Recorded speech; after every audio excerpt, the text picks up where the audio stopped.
All right. Good Lord. What is up, everybody? I think we're good to go. Hey, let me know. I just had to rewire my whole setup real quick because I was just shooting some videos. And so when I go from one setup to the other, I have to remove a lot of things, okay? So I have a different mic for my regular videos, so I just hooked this back up, and as you can see, I lost a piece here. I have to hot glue this back on. Let me know if you can hear me. I think we should be all good. Jeez, I'm a mess. But I could not.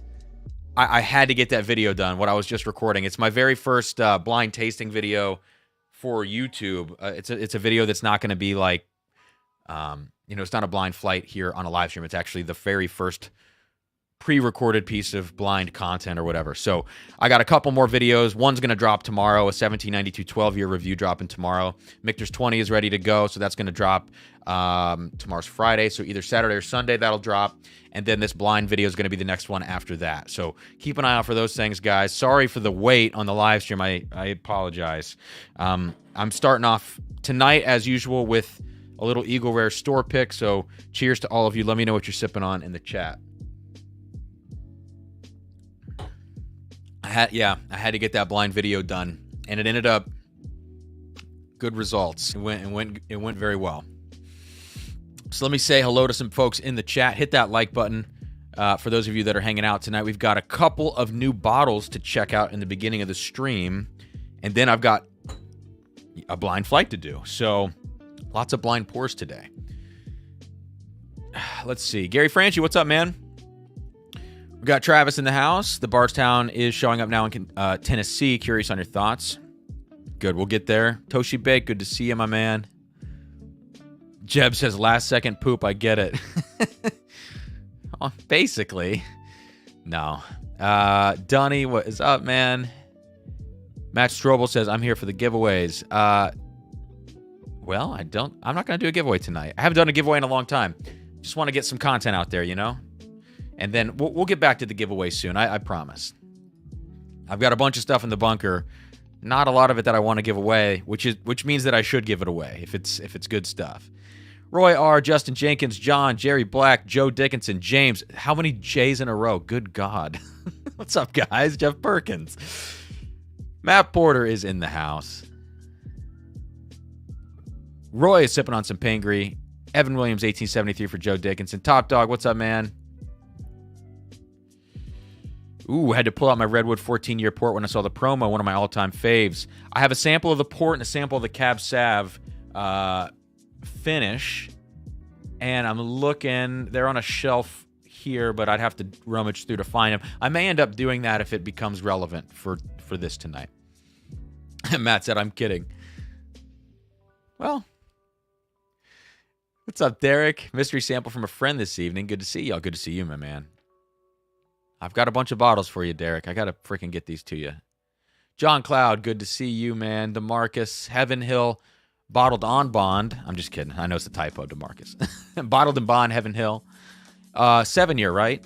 I like the 6-year a little bit more. I wish they were still making it, and I wish it was still that cheap. Hendo, what's up, dude? Yes. Garrett, sipping on some E.H. Taylor small batch. Nice. Cool. So this is what we're going to do tonight. Let me check my phone real quick. Everything's been on Do Not Disturb. When I record videos, I have to do that, or else things start dinging and then ruins all the recording. So here's what I'm going to taste at the beginning of the stream. I'm going to start with the Bardstown Origin series. All right, and you guys know I tasted the other one a few weeks ago. So I tasted the Bottled and Bond Weeded Bourbon a few weeks ago, and not the biggest fan. I'll just get it out just in case I taste it right now. And you could always go back and rewatch that. But tonight I've got the small batch, which is their high rye bourbon. It has the exact same mash bill as MGP high rye, which is 60 corn, 36 rye, and 4% malted barley. Let me see if I can get a close up there. I wish I could zoom this camera, but I would need to be touching the lens to be able to do that. But you can see there, they give you the mash bill on the side, which is nice. The white label, to me, I love it. I think it looks so classy. Big fan. So I'm going to taste that first. And then the second new bottle, courtesy of Jeb, who's in the chat. Thank you, Jeb, for making this connection happen so I was able to get this bottle. I've got the Redwood Empire 14-year MGP finished in an apple brandy cask. And for the occasion, I pulled out my favorite apple brandy finish because why not do a little side-by-side, you know? So that is number 2. And then after that, I'm going to get into a blind flight. Sarah poured me 6. I told her 5. She poured me 6. And I honestly only needed like 3 or 4. But I was just trying to, go big, I guess.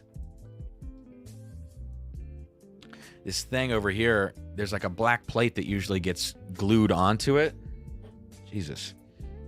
Yeah. I got some in my glass, I think. There's a black plate that gets glued onto this, and then it falls off all the time, and I have to hot glue it back. But the glue just starts chipping off, and I just don't want it to fall into any of my glasses. It's already all over the table. So I'm going to have to keep my glasses away from that stuff. But this one is full of glue with my Eagle Rare, so I'm going to stop drinking that. Although a little hot glue never killed anybody, right? Although maybe it did. Matt, yeah, you're right. You got to love the transparency of Bardstown. Yeah, you can see I've already had a few sips of the white label, and I have my thoughts on it, but that only goes so far. You got to taste it in the moment and see exactly what you think that day. So that's what we're going to do right now. That's what I'm going to lead off with. Just a quick little stats breakdown on this. 6 years old, age stated 96 proof. Okay, so we're sub 100 proof on this Bardstown Origin. I'll put it front and center here. Table's kind of crazy because I've got all these blind pours in front of me, so try to just clean it up a little bit. I'm also going to be spitting a decent bit of whiskey tonight because I'm trying to drink less alcohol. I'm trying to get better at tasting and spitting. All right, here we go. Let's check out this Bardstown Origin. Hit that like button, please, please, please, as you come in. 51. Let's get some more folks in here.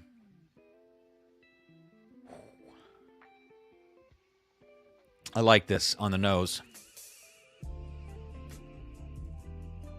Oh, yeah. That's... okay. Top dog, sitting in the cell phone lot at the airport pouring something good when I get home. Get home safe, man. Yeah, Jeff, I do need a larger table. Actually, I just need to stop. I have a little side table I use over here. I need to leave all the blind pours over on the side table until it's time to get them out. All right, so on the nose, the Bardstown Origin High Rye Small Batch. It's a really light profile, very fruity, and it's what's the word? Like fresh. It's a very fresh whiskey on the nose.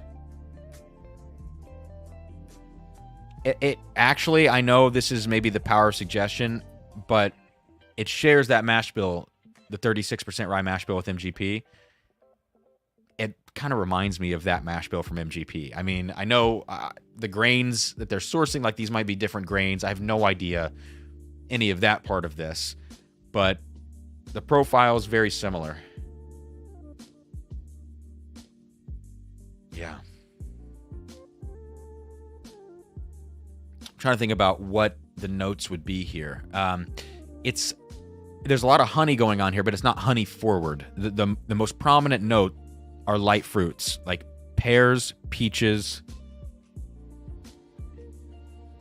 Yeah, pears and peaches, I would say, are the predominant fruit notes. And then underneath that, you're getting a good amount of honey. It doesn't smell young to me. Like, this smells like a super solid 8-year whiskey. Maybe I'm crazy. Maybe I'll taste it. It'll change my mind. Really nice spice on this. Little bit of vanilla. Mostly it's grain sweetness, you can tell, but not in a youthful way. Yeah, and then there is a hint of that. I called it a petrol note on the bottled and bond weeded version. There's a little bit of that, but it's not offensive to me. So I'm gonna taste it and see how this thing, keeps developing or whatever.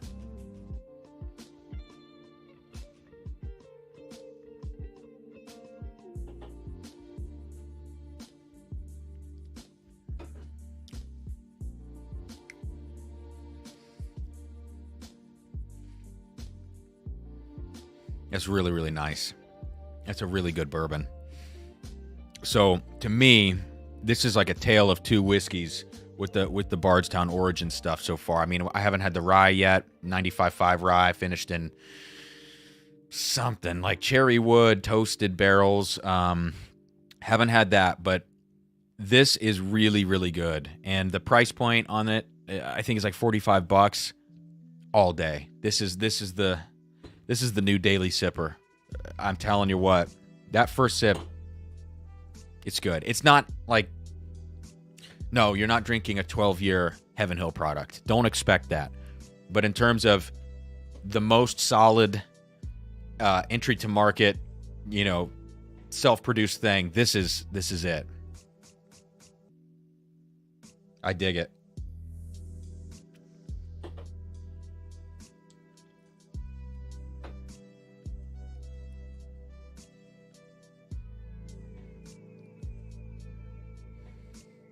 Yeah.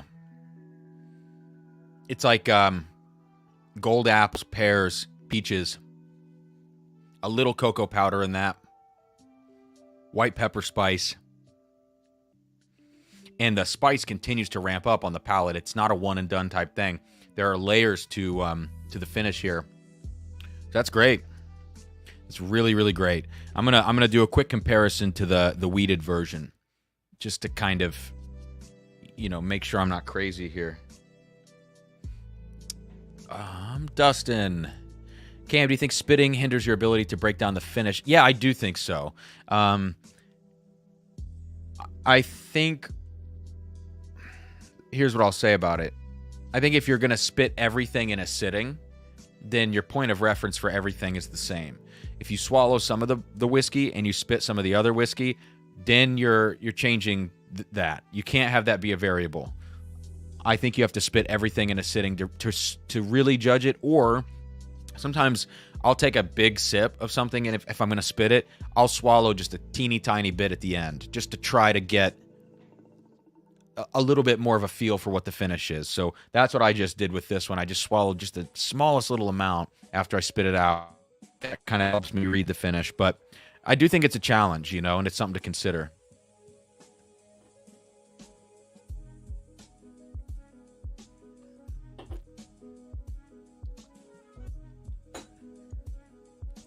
Yeah, it's good.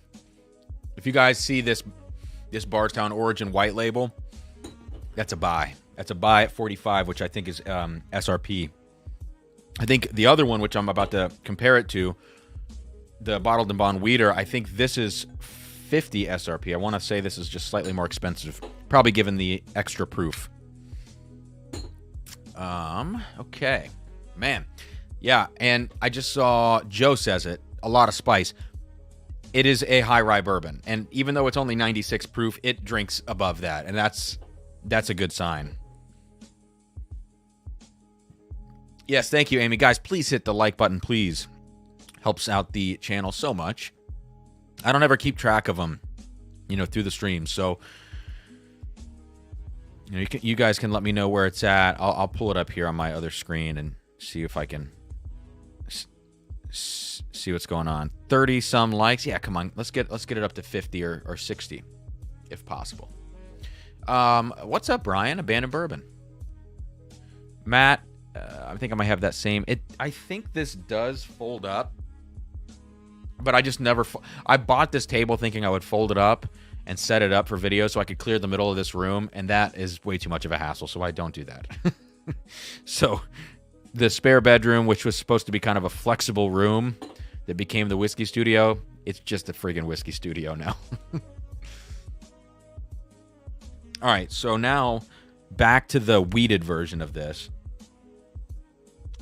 Yeah, the weeded version, there's a lot more of that grain funk. It's not farmy. It's not like some people say farmy about craft whiskey. That's not what I mean by grain funk. It's just like that wheat funk in there,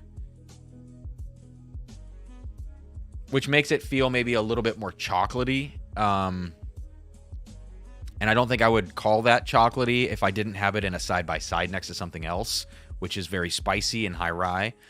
When I tasted this on its own a few weeks ago, I would have never said chocolate. It just seemed really sharp and astringent. And again, I had that petrol note to it, you know, which just stung the nostrils. And it still has that. Lemon oil.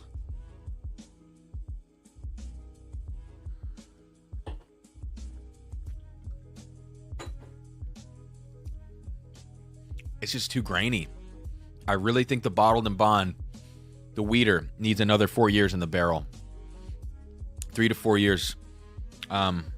It just needs to round those edges out and get some more body to the whiskey. So that's a no for me. So if I were you, if you got $50 burning a hole in your pocket, white label, every day. This only if you really want to try it. Just go snag it at the bar. You know, go try a pour at a bar, try a pour at a friend's house. But it's not something in my mind that's worth picking up. At $50, you can do a lot better than this bottled and bond weeder. So I'm gonna get rid of that.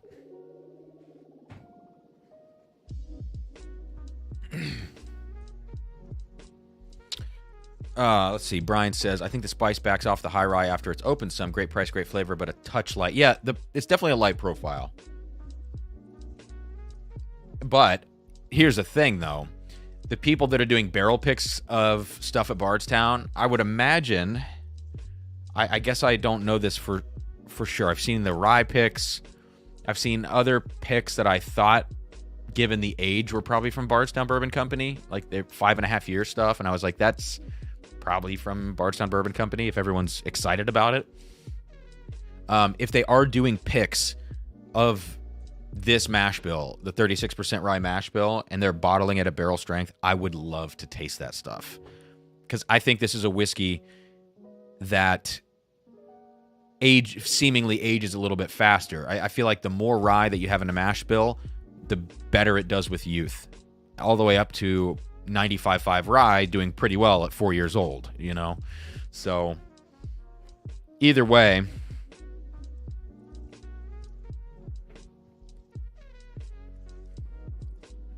I think that's a really solid sipper, even if it does, after a few sips, get a little bit light. Ooh, Joe, that's an interesting thought.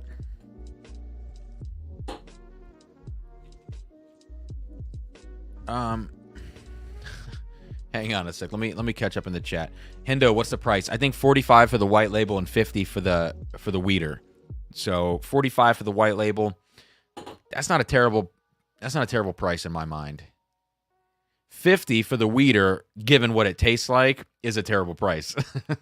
But the other one, I think, kind of earns it.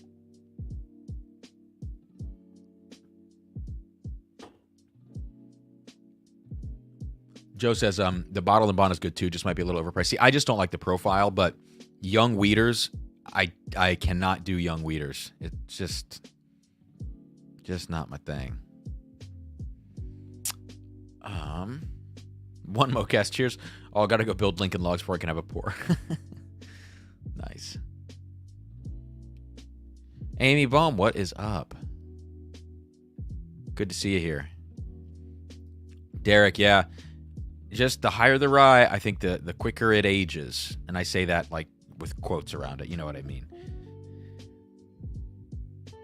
Yeah, good stuff. Brian says, we just picked the high rye bourbon. It's awesome. Nice. Gary, I've done this tour, but it's been a few years ago, and it was all still pretty young, like 3.5, 4 years old.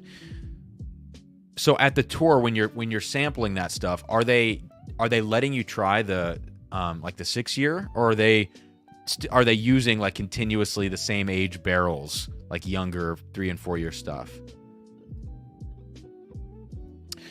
How does it compare to one of those mediocre makers bottles? I mean, look, I'll take anything over makers. I just don't like makers, so I'm not the person to ask about that. Oh, Brian says all the barrels we tried were 6 years. Wow. That's cool. Very cool. All right. Let me see if I have that Wilderness Trail.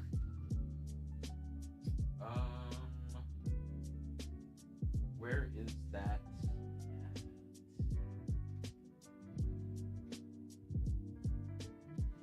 Yeah, I don't know where I put the Wilderness Trail. I have the 8-year bottled in bond, but I don't want to go digging around for it. So whoever said that, Joe Dickinson, I'll do that at a later date, probably.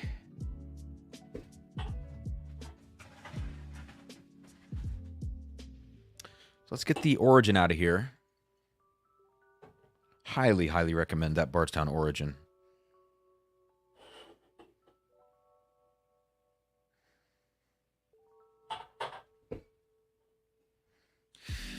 I don't want to spoil the blind recording or the blind tasting video that I just recorded.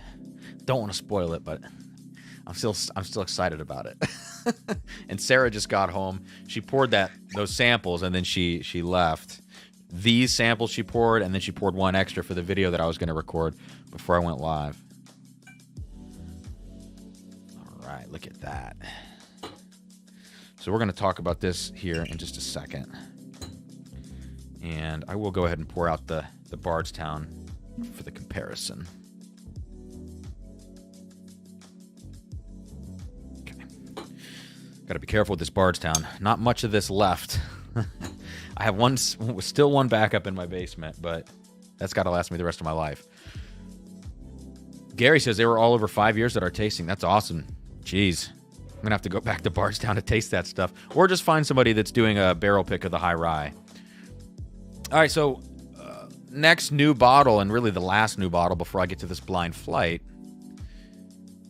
Let's see if I can get this thing to focus. Wow, that's taking forever. All right, Redwood Empire.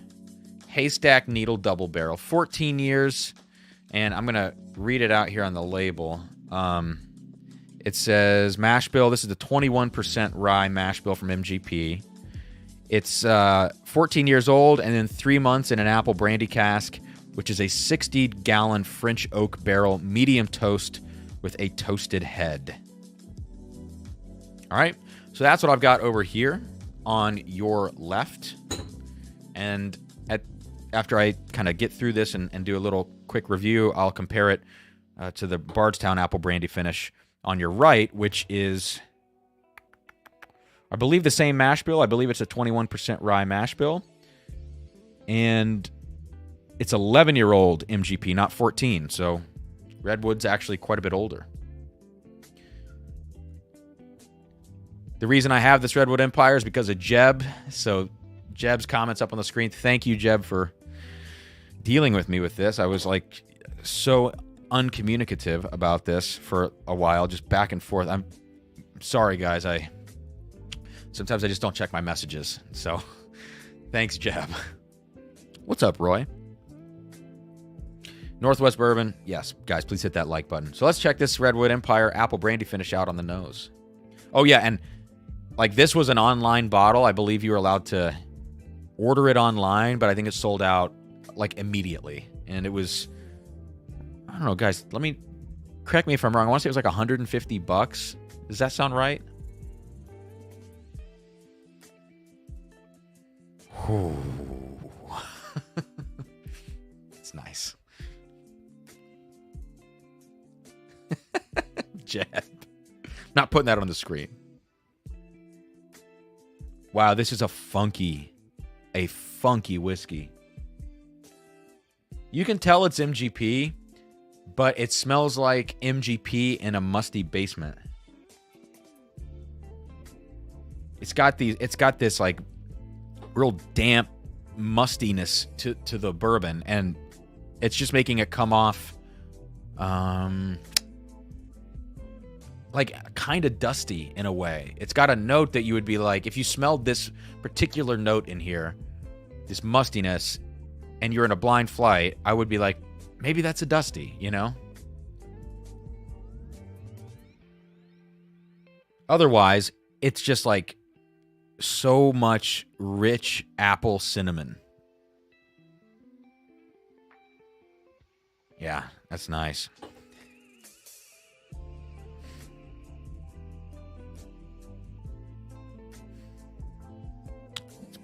Interesting comparison. So I'm gonna taste the Redwood, come back to the nose.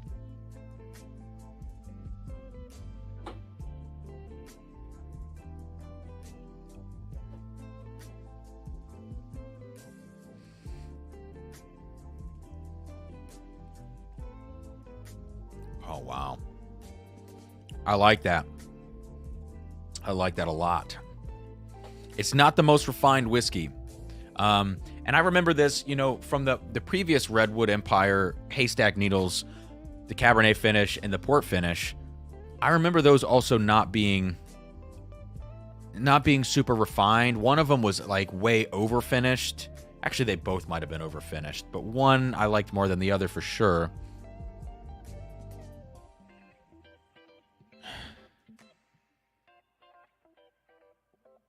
Wow, that's so strange. My cat is going crazy out there. So the Redwood Empire is, God, how do you describe this, man? I'm slipping, guys. I'm slipping.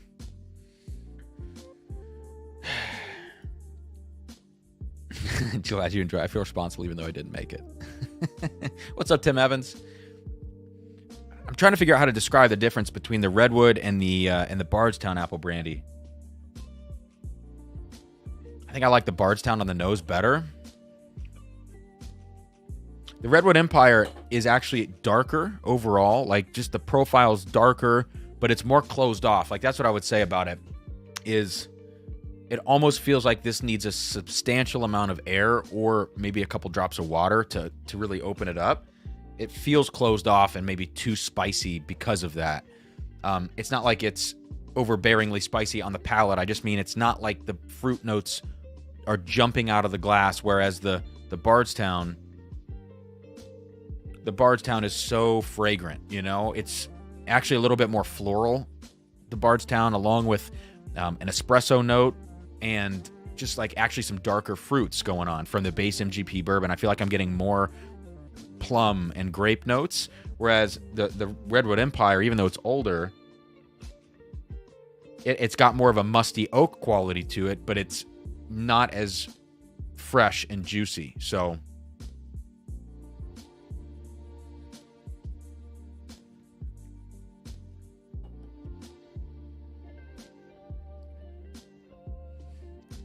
but drinking it is very nice. So I can kind of see, ooh, it got tangy and sour in the mid palate. Very appley, you know?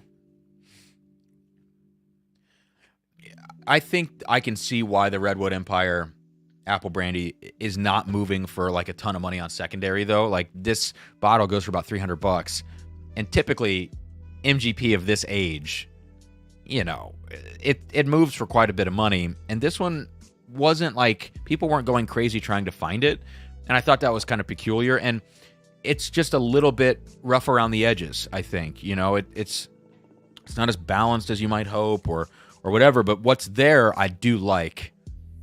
And I'm going to throw just a smidge of water in there just to see if it helps. Wow, this is treacherous. And then I overpour it.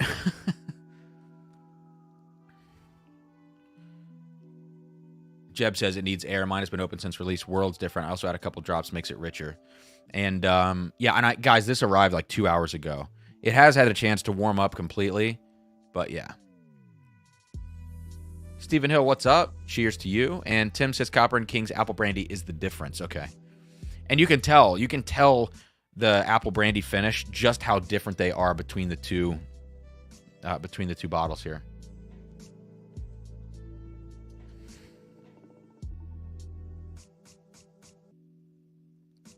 The water made it sweeter.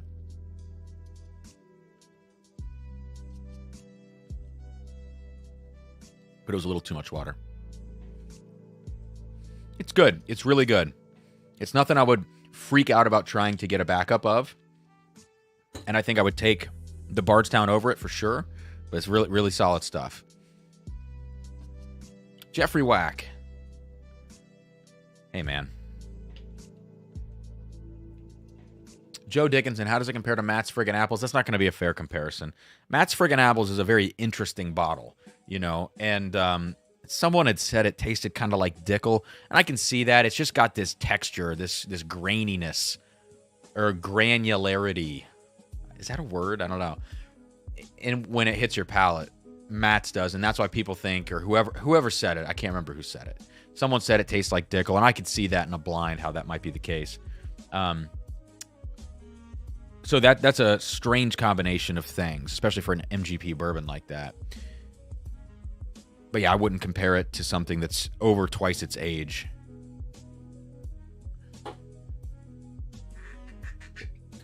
Joe says it needed to open up. I can grab it. I'm trying to offset the extra water that I put in there. I put a little too much. Pouring a little more whiskey back in. Jeff says granularity. Yep, it passes spell check.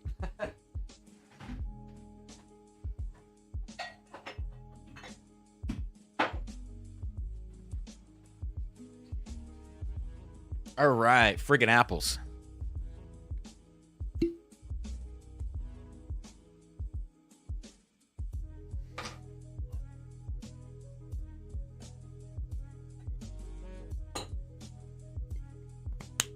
It's an apple brandy party now. Okay, so proof on friggin' apples is 124.4. So definitely beating the crap out of these other ones on proof. The Bardstown's 120, and the Redwood is 110. So let's see. Lito. It's good to see your name in here, Lito.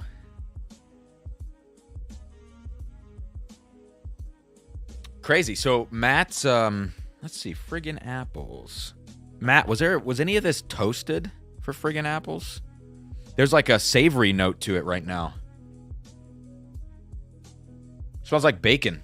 Like no joke. On the nose, friggin' apples smells like bacon. Like it's like it was put in a toasted barrel and it's got kind of that savoriness to it. It smells like breakfast. Like fruity and bacon. And like really, really rich caramels. That smells completely different than what I remember. I mean, completely different. So, Joe, you're completely right. Joe Dickinson up there said it needed to open up. Yeah, it did.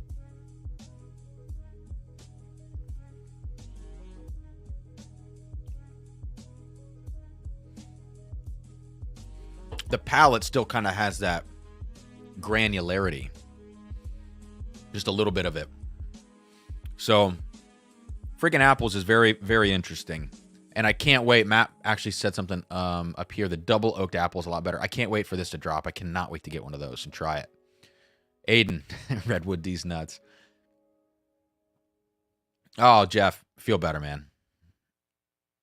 I think I'm still recovering from the vid, which was a little over a month ago now. Like I didn't get a cough when I had it, and even the first time I had it, I never got a cough while I was sick. And after I had it the first time, the following like 2 to 6 weeks later, I had this wheezing cough, and it's coming back for me now. Like, got over it a few weeks ago, and now I'm starting to wheeze and cough and everything. It's like, it just sucks.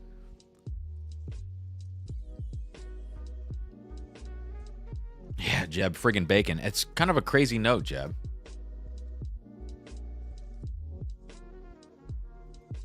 Oh, Joe. Did it already drop? Dude, did I miss it?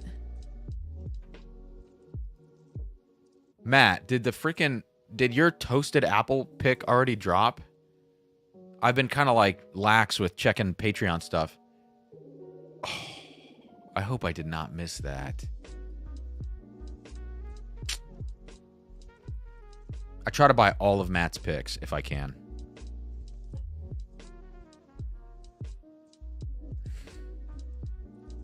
Wow, it's so crazy how young friggin' apple smells, because I mean it is young, right? 15-month finish is crazy though. But like, you know, you're putting what, maybe like a 6-year bourbon or something like that next to a 14. That's just not, it's like not fair at all.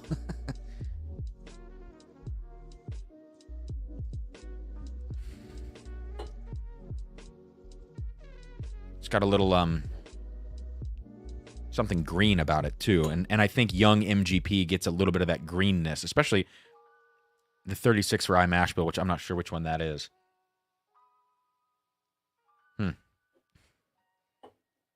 MGP is pretty wild in how it ages. I would say a little bit of water in the haystack needle. Now that I've added some whiskey back to my cup after I added too much water, now there's probably only a little bit of water in there, and it's tasting very good. The oak is, that funky, musty oak is really integrating well with the finish, and I like it a lot.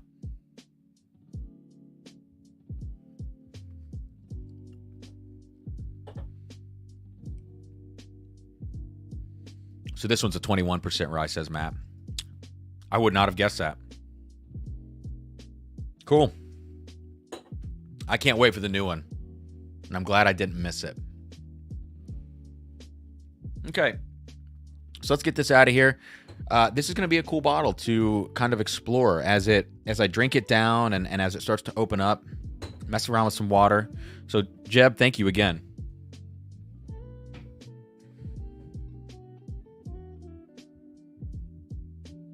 It's like cake. It's super sweet, super vanilla now.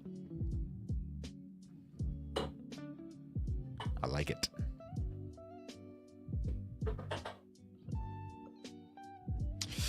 Ashton, are you dropping a top 10? No, I'm not going to drop a top 10. You know, the last 2 years I was like, I get to the end of the year and I'm like, I'm going to do a top 10.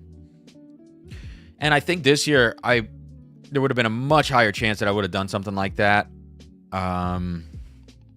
if I didn't get sick. Like I got the Rona.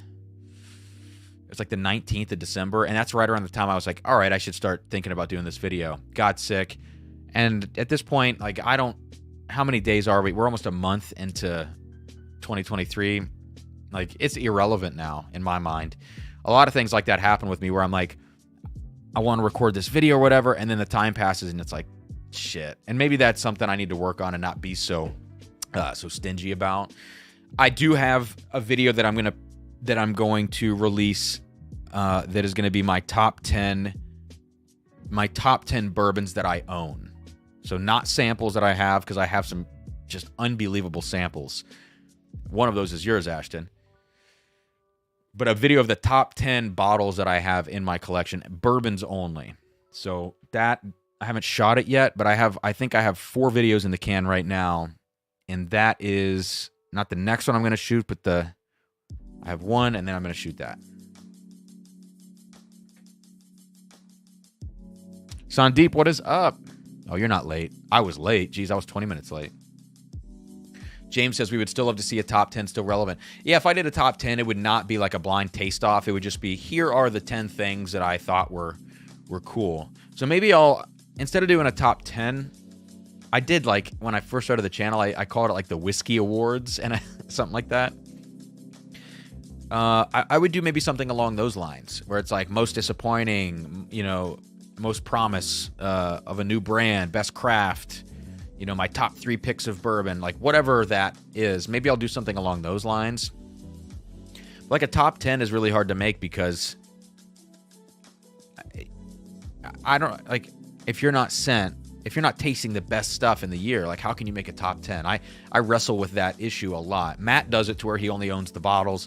Fred Minnick gets all these crazy samples and does a just stupidly large blind. I would have to really think about how I want to do it. Jay, what is up? James, yeah. They're never all the way relevant, I guess.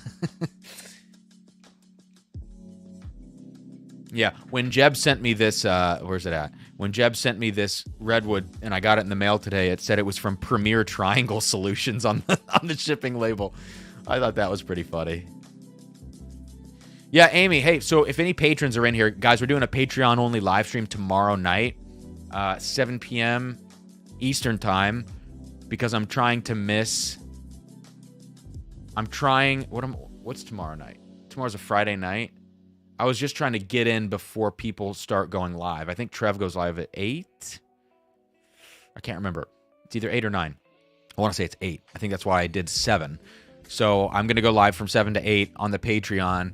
Guys, I made Patreon free for February. Not because I'm going away. I just feel like I haven't done shit, you know? And like I'm recording all these videos now and I'm like editing and all the free time that I have. And it's just going slow.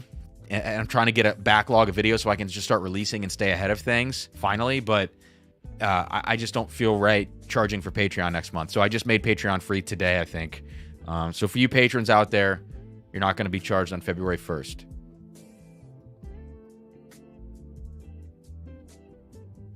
Roy, I'm going to buy one of these on secondary. I can't.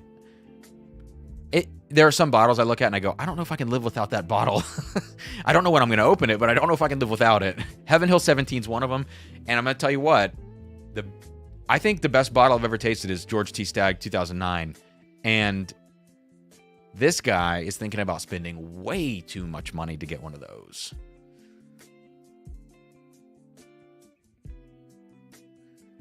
Hi, Rob. Just killed your sample pack I won. You're right about that Chateau de la Baude batch 1. As Matt would say, wow, yeah. I had a teeny little nip of that, I think, last night or the night before. I appreciate it, Amy. But, you know, like you can see how neurotic I am. And, you know, I just wrestle with these things a lot in my head. And it's hard to balance everything. So, yeah, I'm going to make it free another month just to feel like I'm, you know, not taking people's money. Especially because I haven't, like, some of the stuff I said I was going to do written reviews in the Patreon just hasn't happened. And I'm going to remove that anyways because I have different ideas for what I want to do with it. I just haven't had the time to flesh it all out, so. DC, I know, man.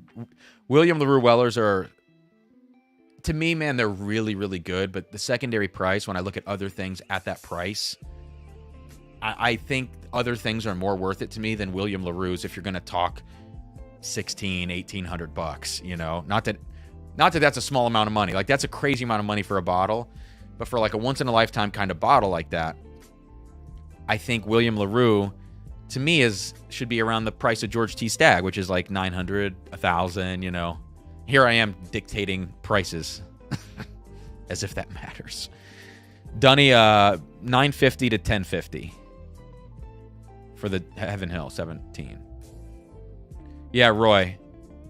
09 George T. Stagg, about $2,500 right now.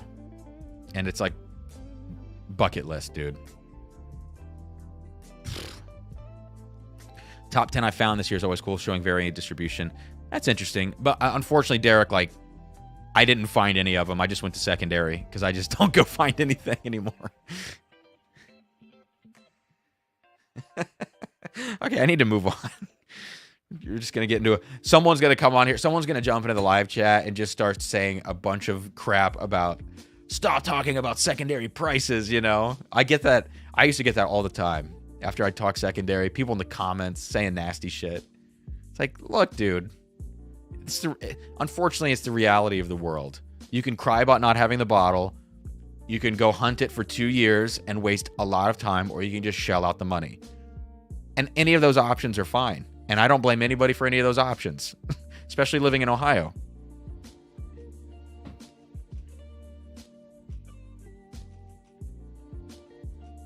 Living Bad. I can't stay for the stream. Just got the 2 new Origins. Excited to try them. Yeah, check it out later.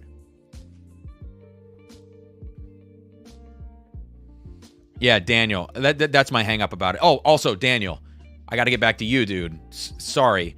Daniel's sending me some insane samples. The craziest samples.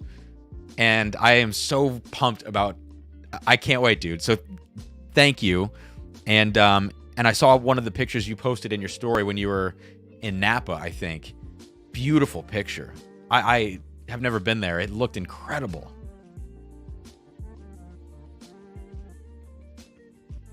Well, Aiden, if you're talking about auctions, it's up there, but secondary's not. Like, you know, Fight Club is not up to 1600-ish. Dustin, it just didn't taste like any of the recent releases. 09 GTS tasted like a super dusty product from a completely different distillery. It didn't even taste like Buffalo Trace. I think Toshi would probably agree. I think Matt would agree too. Like, I would have thought it was like the most insane Michter's 20 I've ever had in my life, or, you know, something along those lines, as opposed to it being a George T. Stagg. It didn't resemble George T. Stagg even a little bit. Dude, but Daniel, I've never had a Pappy, man.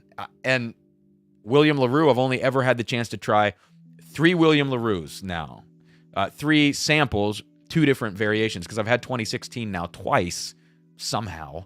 And I think, didn't you send me the 20, it was 19 or 2020. I think you sent me another one of those, right? And now the 22.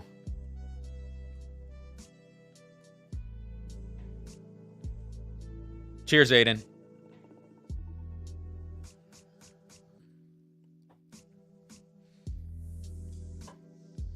Oh, wow. That Redwood got even better in the glass. Whew. All right, that's going to be a fun one. It's going to be a fun one to explore, Jeb. Yeah. Okay, 2019. And you sent me the E.H. Taylor Barrel Proof, which was one of the very first times I was able to try that, too. I think it was batch 9, if I recall. All right, let's get into this blind flight. Jeez.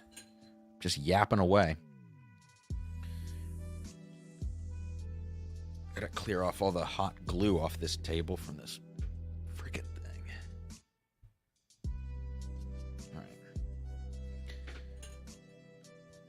All right. Let me get these all organized. So 6 pours in tonight's blind. I'm gonna take some notes on my phone like I always do. I don't believe there's a theme to this. I'm going to rank them from my favorite to my least favorite as I go. What's the date of today? The 26th? Okay. Put this in my phone. So glass 1, glass 2. I'll check the chat here in just a second. And if you guys are hanging out tonight, please hit that like button. It would help so much. So I'm going to guess the things that I always try to guess. Tonight's going to be 6 things instead of 5. It's going to be type of whiskey,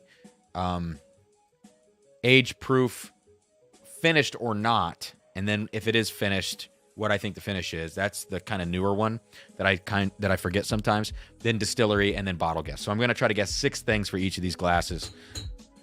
Let me get all of these lids off.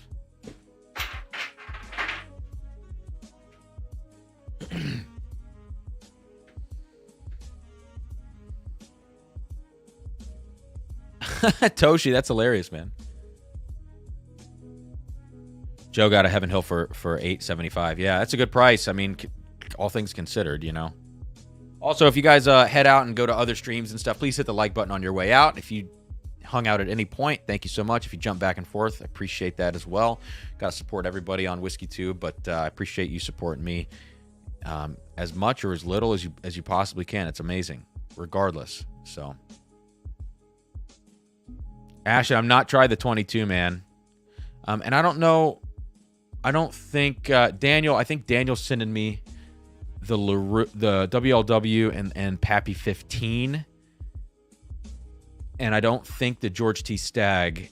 I'm trying to think if somebody else was sending me the George T. Stagg, but I don't think so. So I don't think I'm going to get to try that one. And secondary on that one has been pretty high, like higher than I think some of the other recent releases. So it's just not one that I think I'm going to get the chance to try this year. But the WLW Pappy for sure. I tried the Handy, not a big fan. I've tried the Sazerac 18, which I liked. I tried that at a bar. And Eagle Rare 17, I never get to try. Mark, no, dude. I should, right? Dustin, it could happen. It could happen. So let's get into this. Let me make sure this camera's working. I'll get a test card real quick. Why does that look so dark? A secondary angle.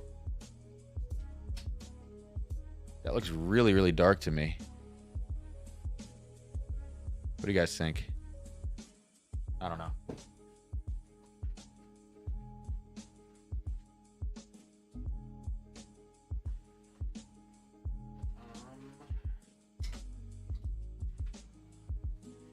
All right.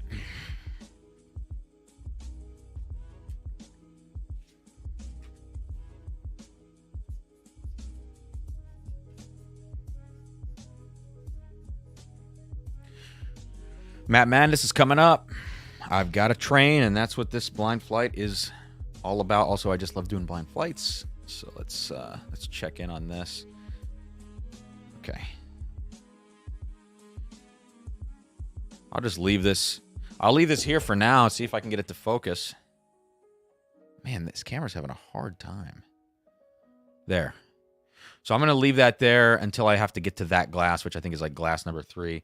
So I can keep that thing at least in focus.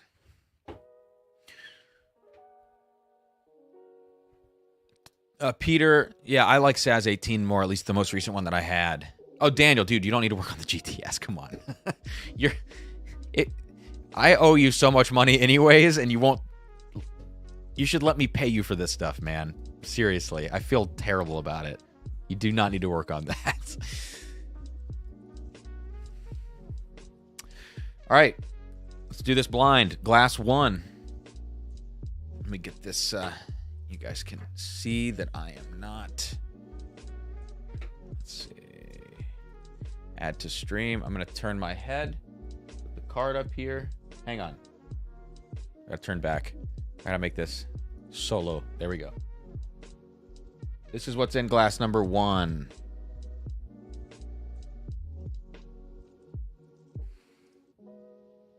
All right. Put it down. And now I'm going to bring myself back in and move this over. So that's glass 1. Please no spoilers in the chat.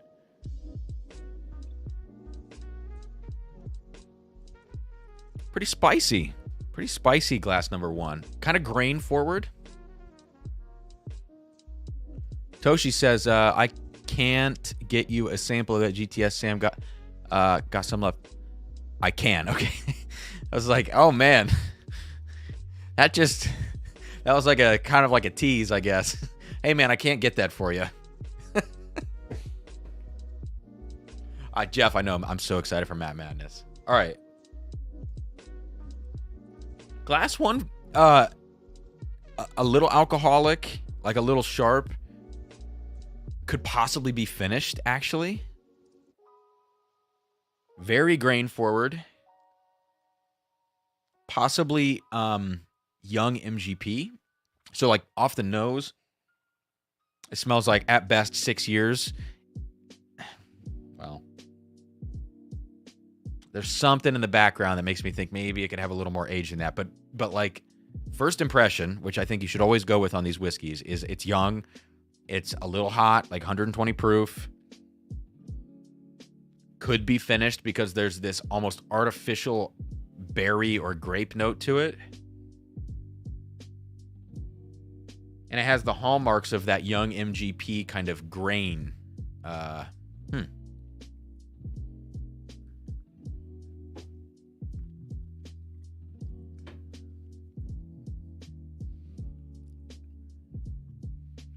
It's really, really spicy. Huh. Glass 1. I'm going to say young MGP question mark.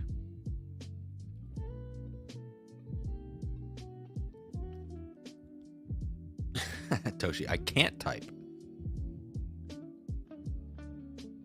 Maybe it's a little older. It's on the nose.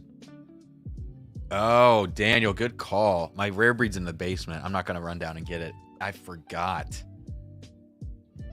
Ooh, yeah, that's... Now I'm jinxed. Now this flight's going down the tubes.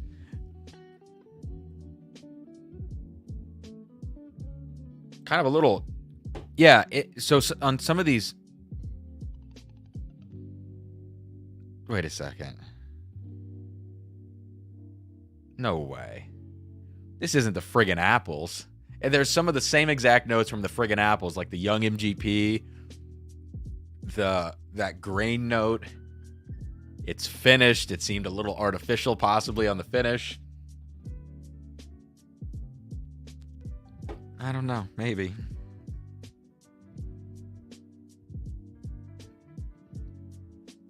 I'm going to taste it again.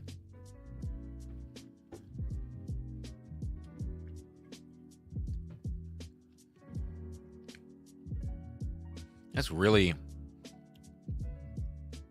pretty spicy. I'm gonna come back to it. Proof, I'm gonna guess right now 124. I mean, it feels kind of hot, so I'm gonna go 124 on the proof. Color, I guess I should have really looked at the color. It's actually kind of a light color, so maybe it's not finished. I guess maybe it's just really young. Yeah, I don't know. Let's go to glass 2 now. All right, so bring this in. I'll turn my head, flip it up, and I think it should be soloed on the screen now. Let me know if you guys need to see this again. I would hope that it's in focus. All right, I'm going to put it down, and I'll bring myself back. Okay. Glass 2.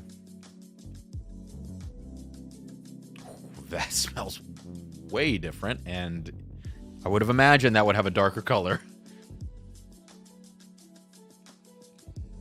Whew. I could live in that nose. That's chocolate all day.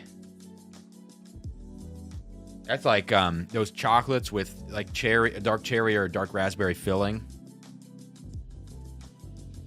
Got a little Brown-Forman vibe to it, maybe. Proof seems lower than glass 1.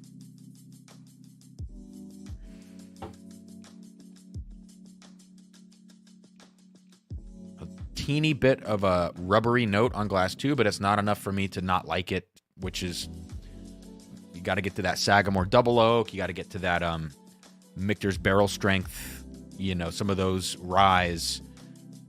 Those get a little too rubbery for me. This one's not quite too much. I don't know what that is. It almost has a dusty note to it.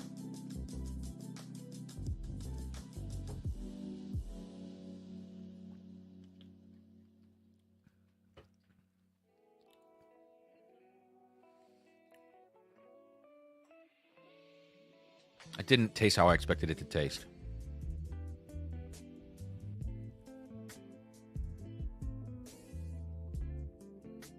No, that did not taste the way I expected it to taste.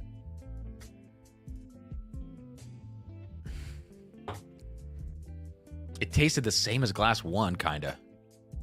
Why?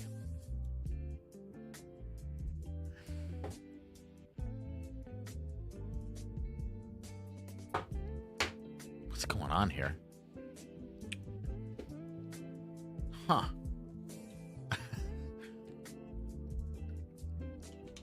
wonder if they're both like young MGP, but the color difference and the profile difference, maybe the second one is like a toasted barrel or something, because it's got that chocolatiness to it.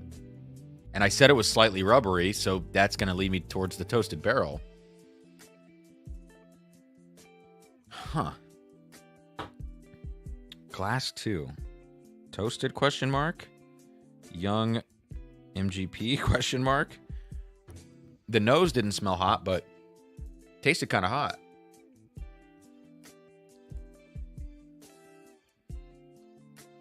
Not anymore. Spitting out the whiskey totally jacks me up on like proof and stuff on the palate. It's weird. It's really weird. Yeah, I might not be spitting as much in this blind flight as I thought, because that's not working for me. All right. Let me do a quick side-by-side glass 1 and 2. Glass 1 is now smelling very much like pears, light fruit.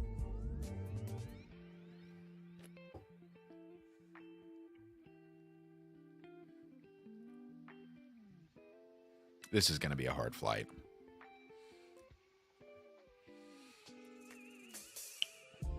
This is going to be a hard flight. Down the hatch and spitters or quitters. Damn, you guys got me right away.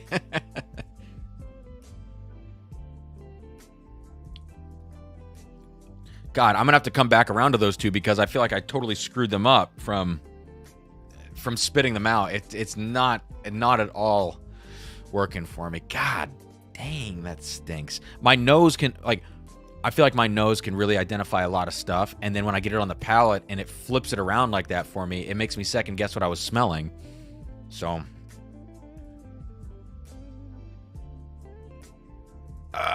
Glass 3 doesn't smell good. No, it smells like sulfur.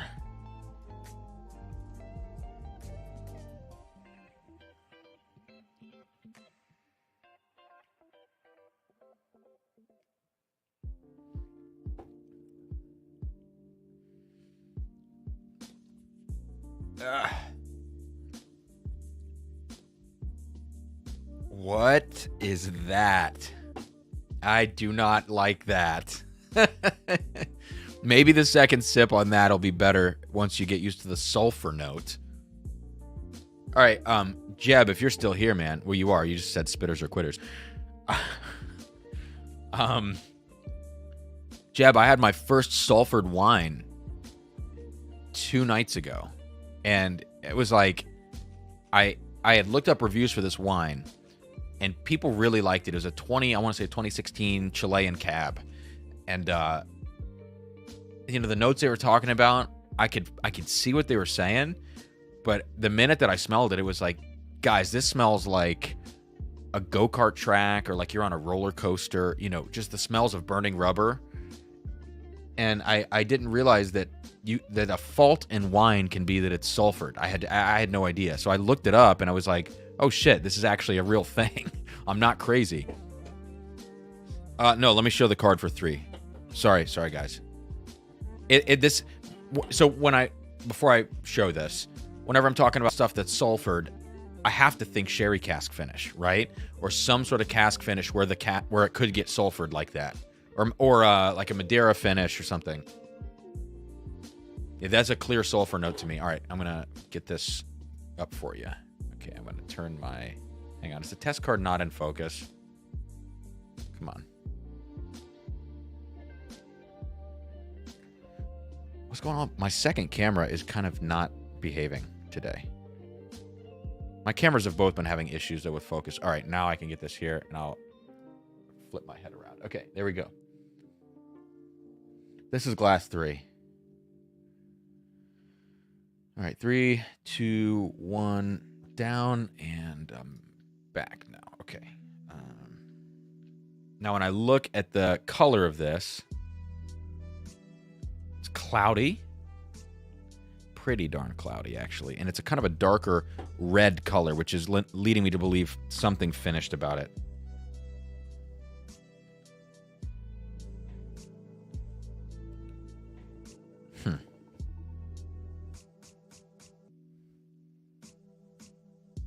So DC, yeah, sulfur notes.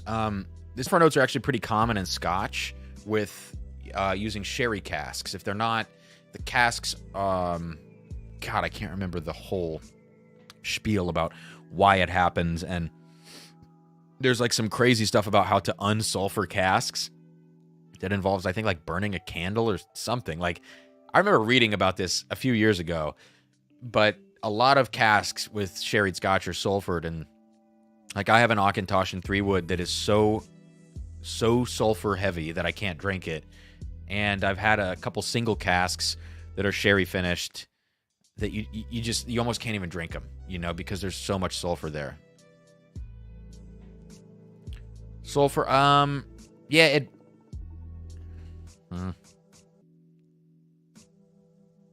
Yeah, kind of like a fart, dude. Kind of like a fart, and like a fart and burning rubber, you know?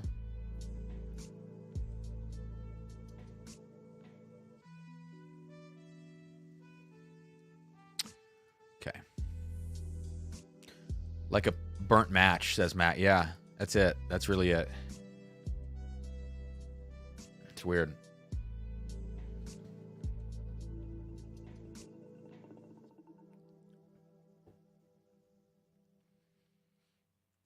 I don't know what that could be, but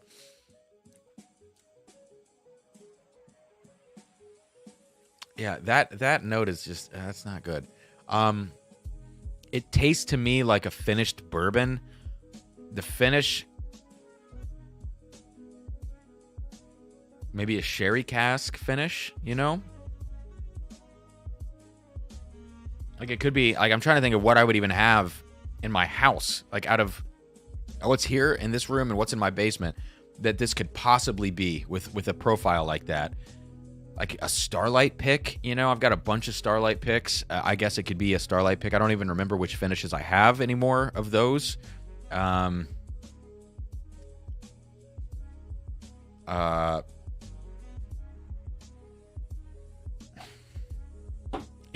could be maybe some sort of red wine finish. Actually, I'm more inclined to believe this is like a Cabernet finish.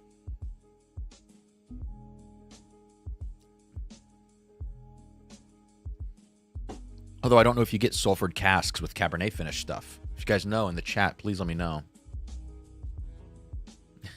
Amy, fart and burning rubber. Only good if you're at the track. Yes. I would say that's accurate. These are 3 crazy ass pours. Sarah was very excited about pouring these, it seemed like earlier. Once she got into doing it, and I was like, I don't know, I just yelled something out to her. I lock myself in the bedroom when she does this because she goes down to the basement and comes back up here and kind of goes back and forth to find bottles. And it's a process. It takes like 15 or 20 minutes for her to do it. I think she was kind of into it once she started doing it today. So I think she is being very tricky here.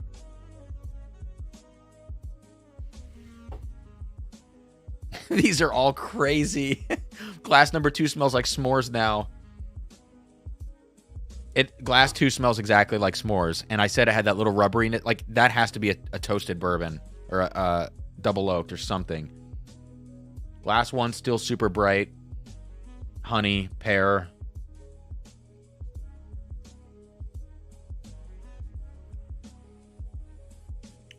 I don't know about Young MGP anymore. God, this is going to be hard.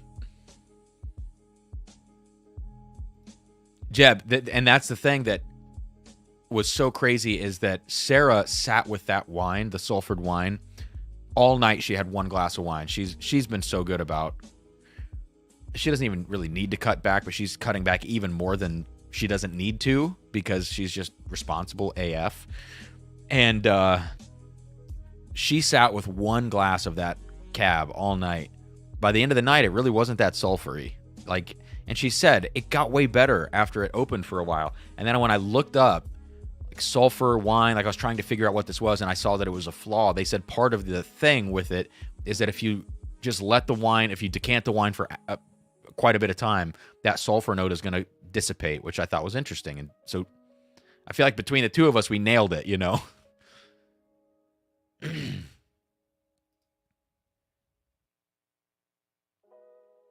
But like, Sandeep is talking about sulfites in wine, but I've heard that the sulfite content in most wine is super low. And I think that would, like, Jeb, is that different than actually sulfured wine? Like wine that has too strong of a sulfur note? I would imagine that would be different because to me, not all wine is like that. I mean, this was a total outlier, as is Glass 3 in this flight.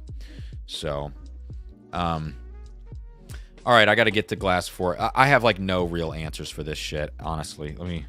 Let me see what I can do. I'm just gonna focus on the stats. So Glass 1.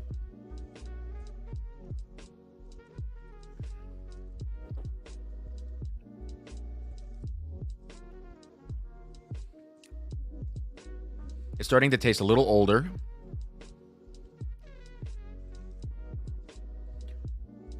Glass 1 could be a Jim Beam product. It could be a Baker's 107. I only have 1 more sip of it left, so I can't drink it anymore.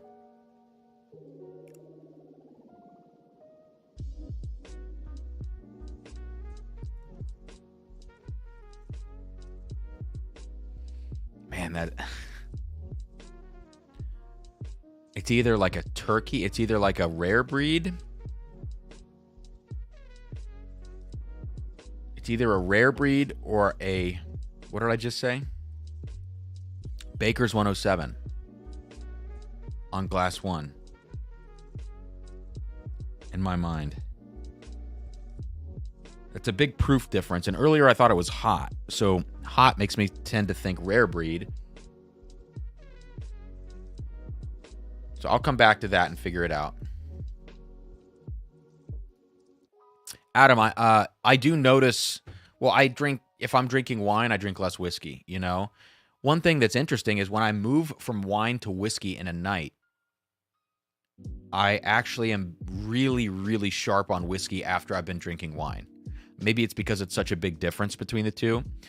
But one thing, Adam, that wine is doing for me is it's really opening up my tasting notes. Like, I'm getting into stuff there that is so minute in whiskey that you can't really train it so much. Like different floral notes. Like when you start talking about different kinds of flowers and, between rose and violet and whatever else, in wine, those are notes that in whiskey I feel like are so in the background because they're overtaken by the spice and the caramels and the fruit that, in wine I'm learning to taste those, and I'm actually learning to taste herbs like pretty distinctly in wine that, again, whiskey doesn't really have a lot of these particular herbal notes. Thyme, oregano, sage,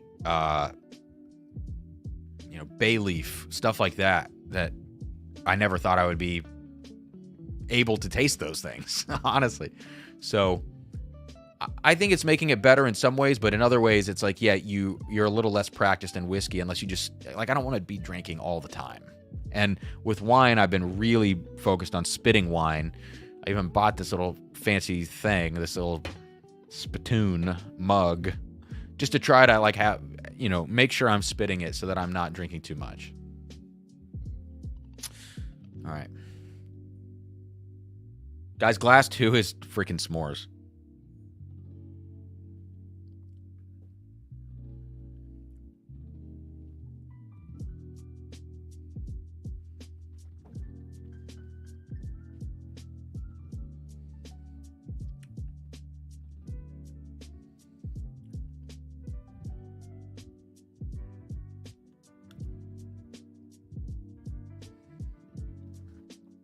I think glass 2 is definitely a toasted bourbon. I think the proof is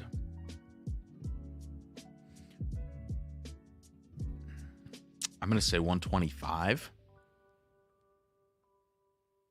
God, I don't know. I feel like I'm broken tonight. I just need to keep moving. All right, glass 3, back to this Sulfur thing.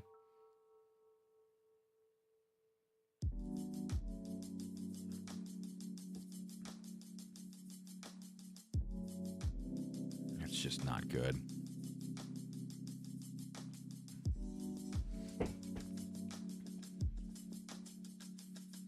Derek says, I get basil, thyme, and rosemary on some Magnus Cigar Blend batches. Pirate Cask most famously, but it's definitely less prominent. No, yeah. So here's the thing. I think with me, sorry for the lull, guys. I'm so wrecked by this flight right now. This is so freaking hard. I think for me, I really need an obvious representation of a certain tasting note for me to learn it. And so if you can find a whiskey or really anything that has that note very specifically in it, that's a good way for me to train myself. But if I'm really digging for something, it's going to be harder for me to learn that way. I mean, that makes sense in my head.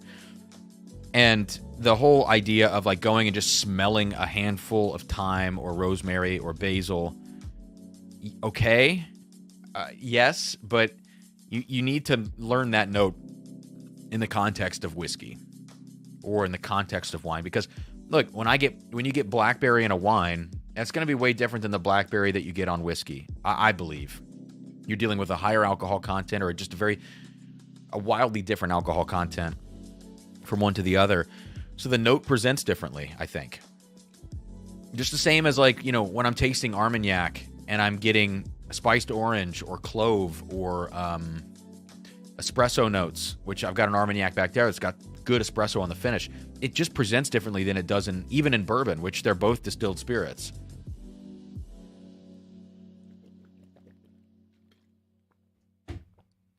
Let's get some different music on. One day I'll make a new freaking playlist.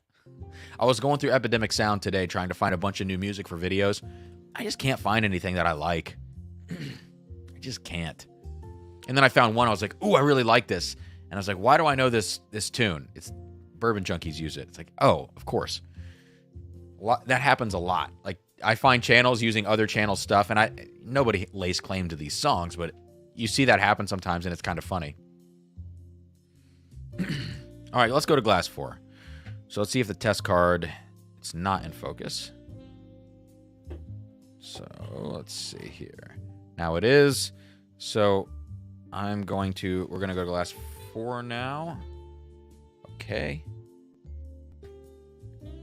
I'm here. I'm going to turn my head and then solo layout there. I think you can see it. All right. 3, 2, 1. Hang on. I got to put this down. I don't want to drop the... Okay, I think I dropped the test card. Okay. Yes. I dropped the test card. So this is glass 4. It's a really dark color. I mean... Hang on. Test card is going to go here. Okay. Glass 4 is stupid dark. What is this, dude?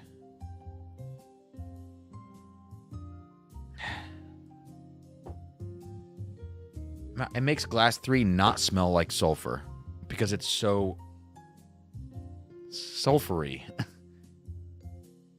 What the hell?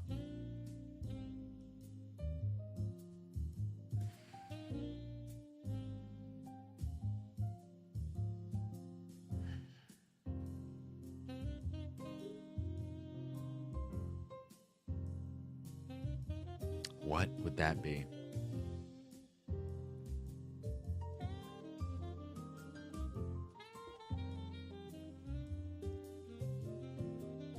I have no idea what that is.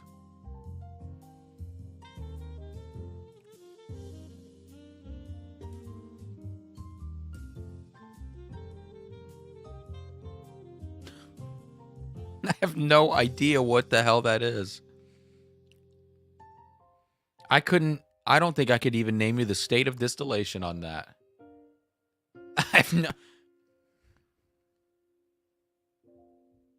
I bet you guys are like, this guy sucks. Okay, can someone tell me this in the chat? Like, objectively speaking, is this a hard flight or is this an easy flight? One thing I feel like I'm noticing about all of these pours is that everyone is so vastly different. Except, 3 and 4, it feels like I'm building on a theme here with those. It feels like they're so different in some ways that I should be able to pinpoint them quickly because they're different. But the fact that they are so different is making this so challenging. I mean, I have absolutely no idea what's going on here. And I know Amy says there's no theme. I told her, don't worry about a theme. That doesn't mean she didn't do it, but, that makes sense that there wouldn't be one. This is like crazy to me.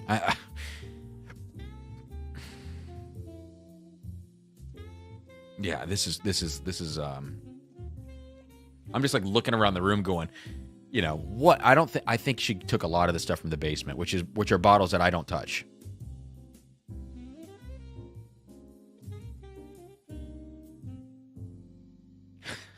Hang on, I'm going to see if she's awake still.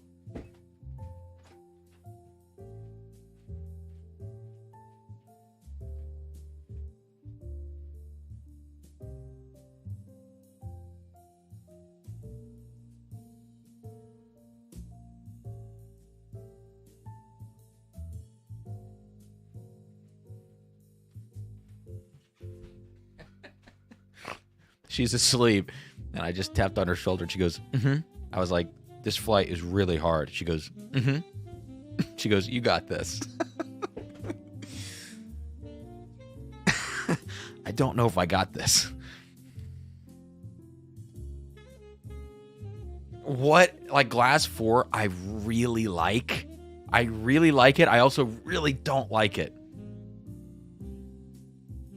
It smells like sherried scotch to me.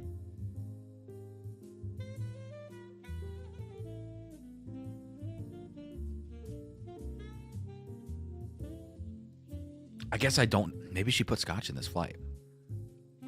I mean, that tastes like a sherried scotch. But it kind of still tastes like a bourbon. My God, I don't know. I don't know what's going on here. Santi, shut up. It's not the rare breed's fault. This is hard. This is hard. I don't know. I have no idea what to think.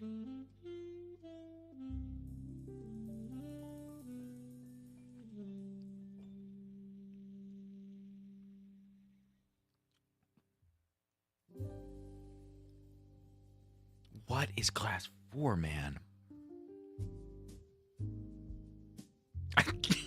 I might just give up on this.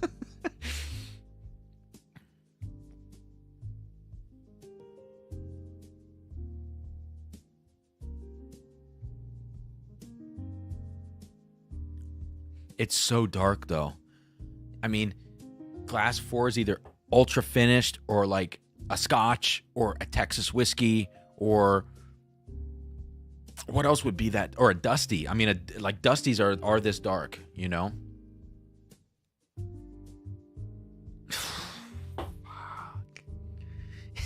And glass 5, of course, is super light. Okay, I'll show you glass 5. I hate this. If this stream is super boring, I'm sorry. Like, I felt like a couple weeks ago, I was really weird mood, and I was like, I had a weird stream, and I was just, you know, Mr. Emo over here. I'm not like that tonight, but I do feel bad if I just sit here in silence going, you know, like, what's going on right now? Anyways, there's a test card. Here's hang on. Okay, let's get this set and show you that I'm not looking, and then I'll turn my head, and I think it should be up now. Okay, so here we go. This is glass 5, I believe. 3, 2, 1. It's gonna go away. Head back. Glass 5, super light color. Very honeyed. Very, very honeyed.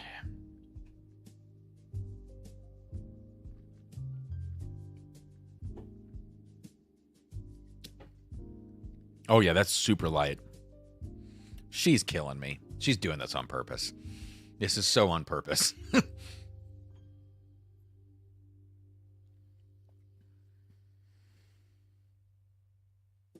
There's a little mintiness to this. I wonder if it's a super low proof rye, like a Blue Run Golden Rye.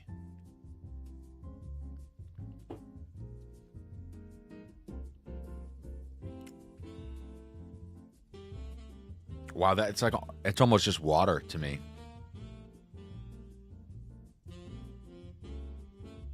Good point, Garrett. Very good point, Garrett. Proof on this one. So this is on to glass 5. I need to write for glass 4, you know, mega finished. Glass 5, to me, proof on this.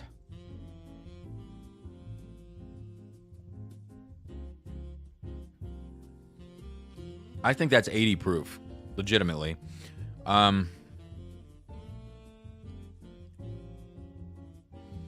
Surprisingly, from an age perspective, I would say it's like a little something like this that's so light you want to just say, oh, it's 4 years old. I think maybe this could be a 6-year.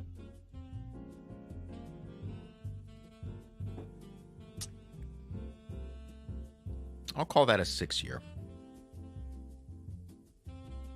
Yeah.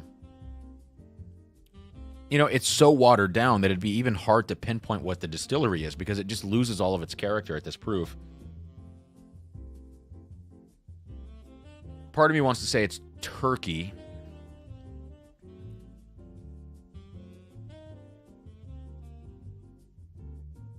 Because there's a little bit of this spice going on. But you know what I'm going to say? I'm going to say maybe it's a Four Roses.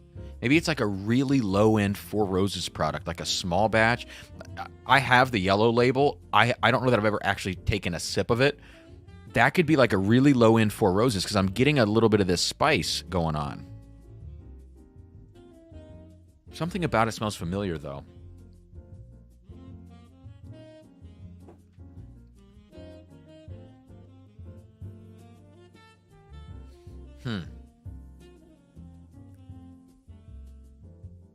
And it's like some leather on the back end. Leather makes me go to Jim Beam, oftentimes. But a super low-proof Jim Beam leathery product, like what would that be, you know?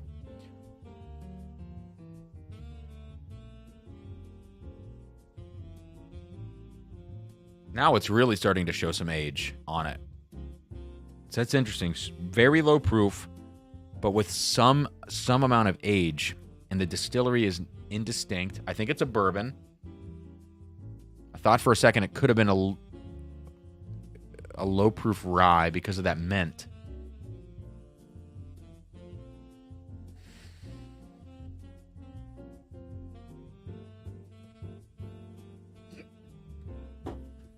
I don't know.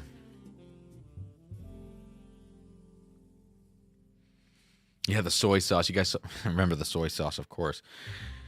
All right. I'm going to go to glass 6, and then I got to do a once-over of all of them, like, real quick down the line at the end, just to lock in my guesses and then get to the end of this. But this is, I would say this might be the hardest flight I've ever done. What's the last flight I did? I think the last flight was the one against Matt, the Toshi Bake Scent. That was a really hard flight, but all the pours were so good. Yeah, Matt whooped me. I did okay. I felt like I did okay on that. Like my proof was really wrong because I was trying to guess bottles, and that screwed me up. And I should have hedged my bets against my bottle guesses when it came to proof, and I didn't do that. And also my proofometer was just really broken that night. But this might be the hardest flight I've ever done, I think. I mean, everything's so disparate, and I don't know. What's up, Tom Snyder? All right. Okay, test card. Why does that fall out of focus? That's just so silly. Okay, so I'm going to get the glass 6, which is the final glass of the flight. Here we go, and I'm going to turn my head and get this. Oh, shoot. I think I knocked something over. No, it's still there. Okay. This should be in focus, I hope. Let me know if you need to see this again. 3, 2, 1. Flip it over. Okay, turn my head back. All right. Glass 6. A little darker color than glass 5, which is good, because glass 5 is really low proof.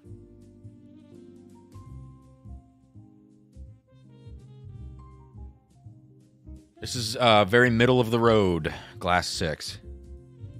And there's something so familiar about it.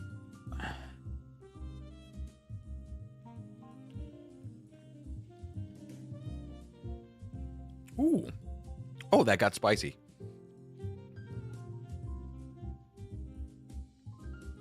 And the finish just goes away. I mean, that's gone. Wow. Weird.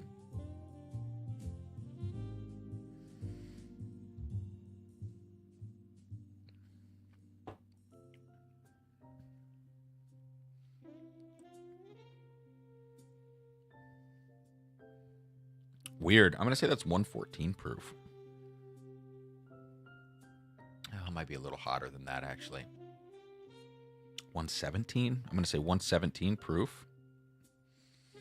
Type of whiskey on glass 6.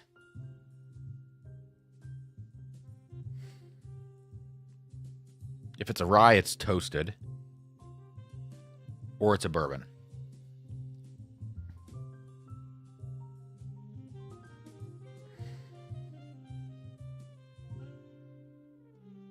It could just be a rye. This could be... Matt has an MGP rye pick that is really weird. Like, it's so dark. I don't think... it could be that, but I have one of Matt's MGP rye picks, the Nulu that he did, and it's just such a dark rye for what it is, you know? My gut tells me it's a bourbon. I think I'm smelling corn, like legitimately smelling the corn grain.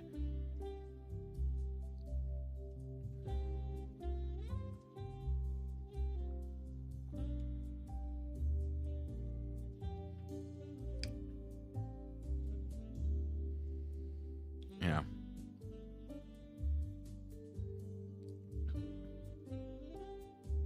This is the hardest flight I've ever done. By a mile. Age on that, on glass 6. And you know, Sarah doesn't pick these based on the ones that have age statements or don't have them so that I can guess the age. She just picks the bottle. So like, if it's a whiskey that's finished, you know, I'm guessing age, but it might have 18 months in a finishing cask or 12 months or 9 months, whatever. All right, let me go down the line here on the nose.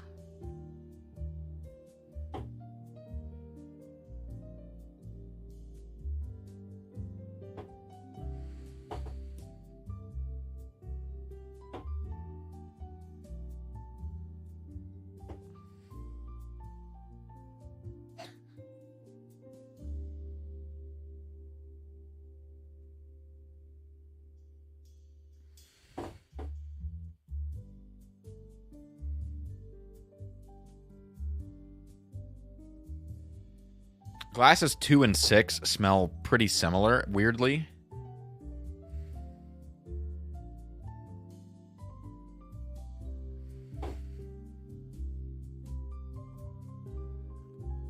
You know,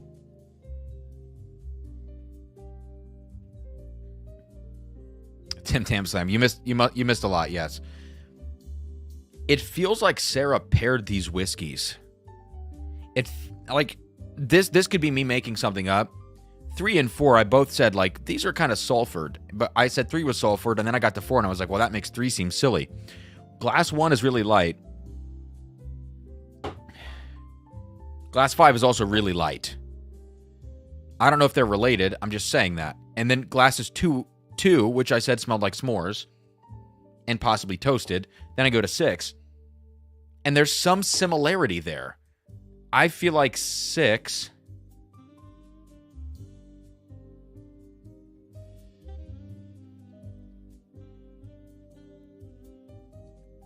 Okay. And then 2. 2 is way lower proof than 6, maybe.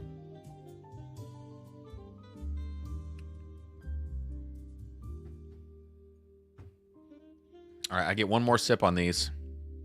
One more sip on a couple of these because they're about to run out. But it feels like they're almost in pairs. 1 and 5, 2 and 6, 3 and 4 all have some relationship to one another for some reason to me. I don't know if that's totally out of, if that's wrong. Guys, I would tell you all to hit the like button, but you probably shouldn't do that for this. This is terrible. This is the worst stream on planet Earth. All right, glass 1.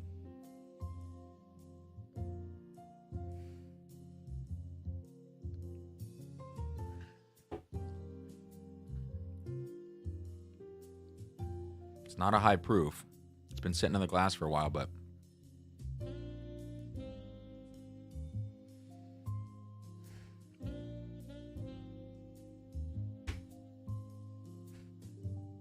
I don't know.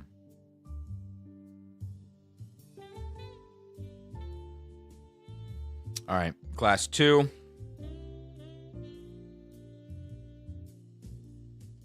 Glass 2 smells really good. I really like glass 2.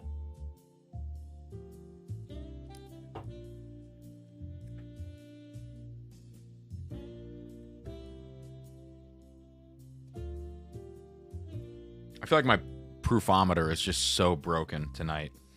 I'm going to say glass 2 is 116 proof. I'm going to say it's a toasted bourbon. I'm going to say it's MGP, and that's all I got. I guess if I had to guess a label on it, I would guess it's Matt's new loop pick, the double ope. That's my best guess on that one. Glass 3 starts to get into that berry sulfur note, which feels like a sherry or a cab finish.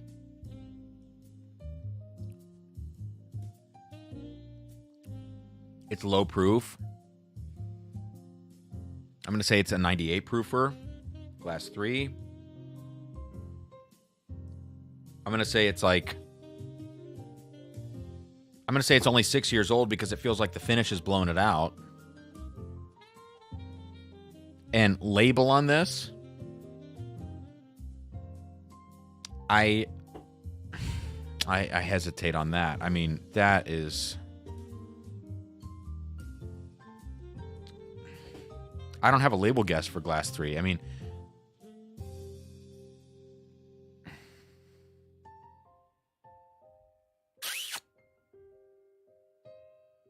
I'm just going to say it's Starlight. That's all I'm going to say in glass 3. All right, glass 4.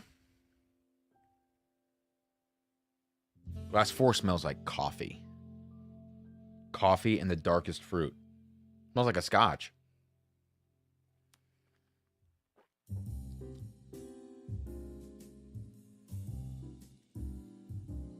It's got this weird spice on the palate.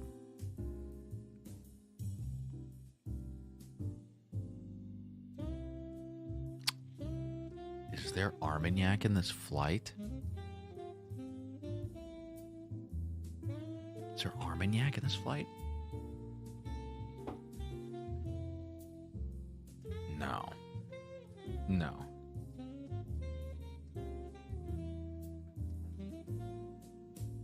I like that. I like glass 4 a lot. Do I like it more than glass 2? I don't know. I can't taste glass 2 again. It's gone.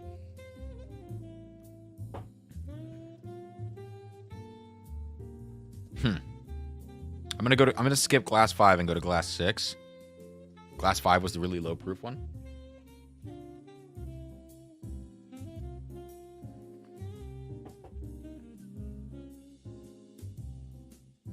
Glass 5 is like a straightforward, well, I don't know if it's a bourbon or a rye.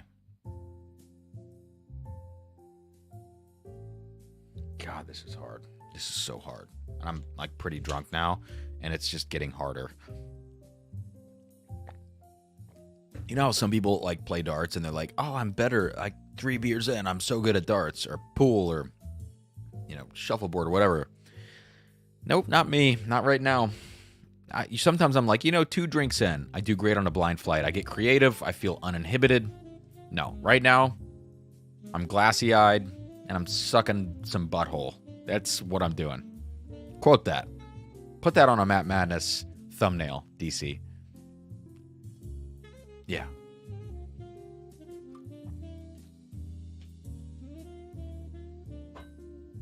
Jeez Louise.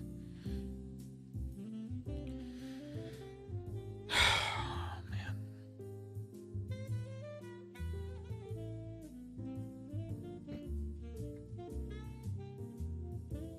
So last time I said... Jeb. I said glass 6 was 117 proof, and I was thinking, like, is this a bourbon? Is this a bourbon or like a toasted rye, maybe?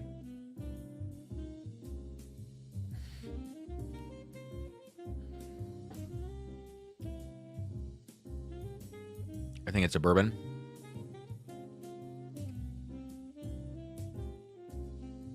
There wasn't a lot in that sip.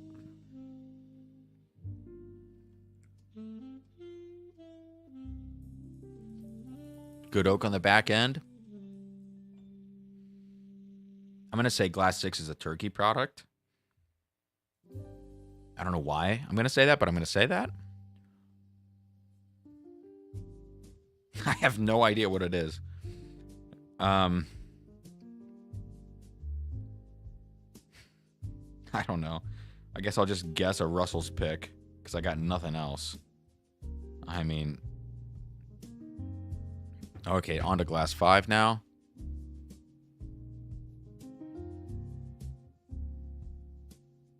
Glass 5 just smells like literal sugar. Just straight up cane sugar and honey.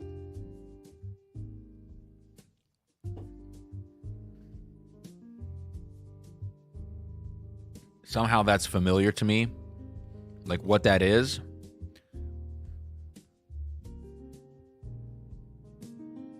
I'm going to take one look around the room.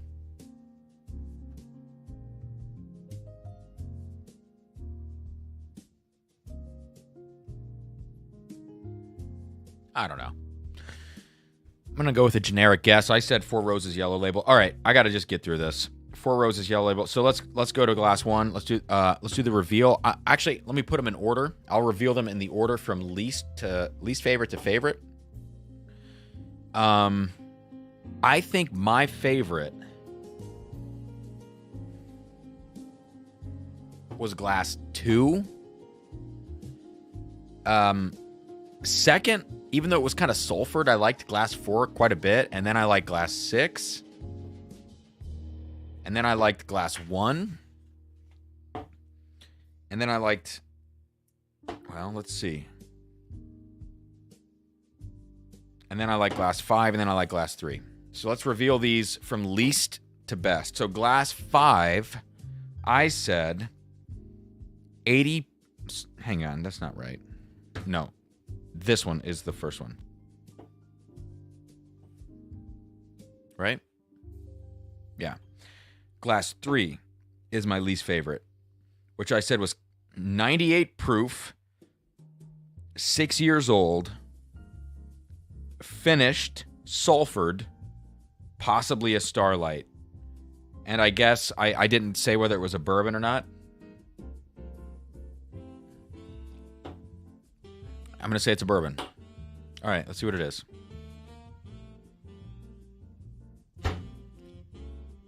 Honestly, that is not that bad. Chattanooga port cask finish. I will fucking take that. I was back and forth on this. What kind of finishing cask could this be that it's so sulfured? I said 6 years old. In Chattanooga years, 3 years is basically 6 years anywhere else. I'll take that. I know that's me just giving myself props. I said Starlight. It is a craft distillery, Chattanooga. This makes sense to me. I was not in that mindset for this, but I get it. I do understand. So glass 5 now. All right. Glass 5. I was like, is it Blue Run Golden Rye? I was going back and forth. I thought, well, maybe there's a mint note. Maybe that's signaling high rye. Could it be a Four Roses? Could it be a cheap Four Roses? Because it's such a low proof. I felt like this was an 80 proofer. So this could be like any 80 proofer. Because at that level, when you put that much water in a whiskey, you just lose the distillery character most of the time. So I'm going to say Four Roses Yellow Label, 80 proof. It's a bourbon, blah, blah, blah. Yeah, that's a tough one. I fucking hate this whiskey anyway, so I'm glad it showed up that low. Calumet Small Batch. It's the new one. I don't even think it's in this room. I think it's in the basement. This is the one in the Calumet 15 bottle, the wine bottle. It's the 15 and 8-year blend at 86 proof. So not terrible, honestly. Like that bottle is so indistinct, nondescript. You water it down that much. It's a blend of 8 and 15 year. It's probably mostly 8 year. They just wasted any 15 year they put in there. Yeah, that makes sense. All right. Next was glass 1, which, okay, in the beginning I was like, is this Young MGP? There's none left in the glass. And then I was like, well, is it rare breed? Well, is it Baker's 107? I said it was 105 proof, 7 years old. 105 proof. I kind of hedged against 107 for Baker's, but I did say it was Baker's 107. I said it was a bourbon from Jim Beam. It could be MGP. Let's see.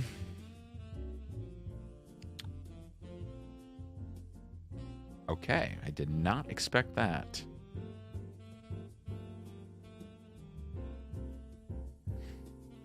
I can see it. All right, so this is Evan Williams Bottled and Bond, 100 proof. I guessed 105.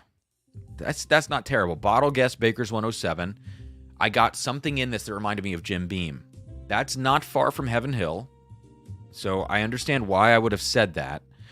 You know, given peanut, cinnamon, you know, those kinds of notes. And at the end of the day, I did not say it was finished. I didn't get a ton of it right, but I feel like I understand that, like why I said what I said, and so I'm not upset. I'm not terribly upset by that. Okay, glass 6. This was in third place. So let me just get this straight though. I have Evan Williams Bottled and Bond over the Calumet Small Batch, 15 and 8 year blend. Evan Williams Bottled and Bond is only it only has to be 4 years old to be Bottled and Bond. I have that bottle over Calumet Small Batch, 86 proof, 15 and 8 year blend, which is like $70 or something stupid, 60, 70 bucks, which is all over Chattanooga Tawny Port Cask finish, which I thought I liked, but I guess I don't. Now, glass 6, this is the one that at the end, I was like, is it a rye? Is it a bourbon? Is it a toasted rye? Is it a bourbon? I thought for a second, is it Matt Porter's Nulu rye that he picked? I don't believe so. I believe it's a bourbon. It was a little bit darker. I ended up saying 117 proof. I said it was a turkey product. 8 years old, Russell's pick. So I'm saying it's a bourbon. I'm saying it's not finished. Let's see what this is. Wow. It is Peerless Small Batch Rye. Wow. 110.4 proof. I was all over the place on what this could have been, and that makes sense. So we have a sweet mash rye from Peerless, which is like 2, 3, maybe 4 years old. 110.4. I said it was 117 proof. I was like, is this Matt's Nulu rye pick from MGP? I need to spend some more time with Peerless. I need to spend some more time with that. But that beat out the Evan Williams Bottled and Bond, which I would imagine, I would hope it would, because Peerless Small Batch Rye is very expensive. All right. But there's a little toss-up here between that glass and the next glass, which was really finished and really sulfured. Oh, my goodness. And I put this over the Peerless just because I thought, even though it had that little bit of a sulfured note and it felt over-finished, just the character of the whiskey I really liked for all of its flaws. So this is glass number 4. Well, Jesus Christ, all I wrote about it was that it was mega finished. So I guess I didn't do my due diligence. I have a little pour left. Let me see if I can make a guess before I reveal it.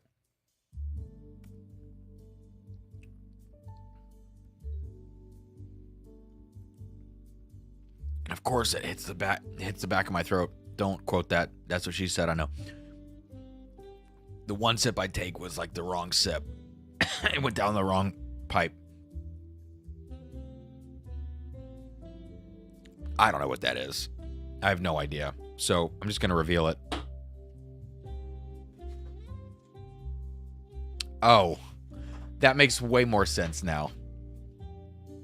That makes way more sense. Okay. Let me tell you about this bottle. Let me tell you about this bottle. I am so mother effing glad that I said what I said about this. Okay. No, it fell on the floor. Belle Meade.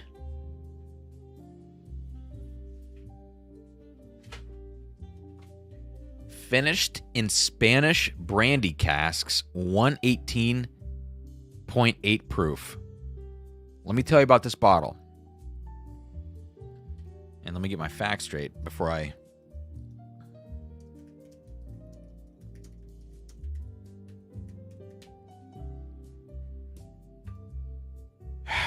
Let me see if I can find this on like Reddit very quickly. This is an interesting one. I promise it's interesting. That's why I'm looking this up. Yeah.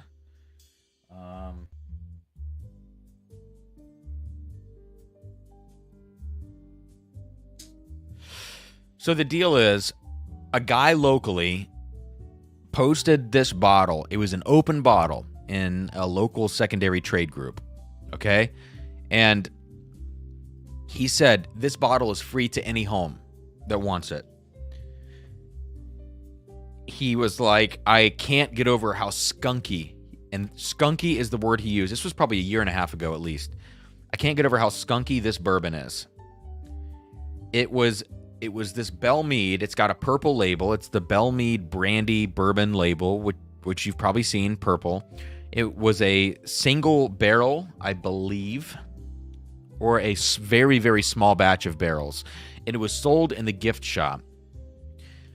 I want to say this thing spent 40 months in a brandy cask, a Spanish brandy cask. I that's what I'm trying to find out to make sure that my months are correct.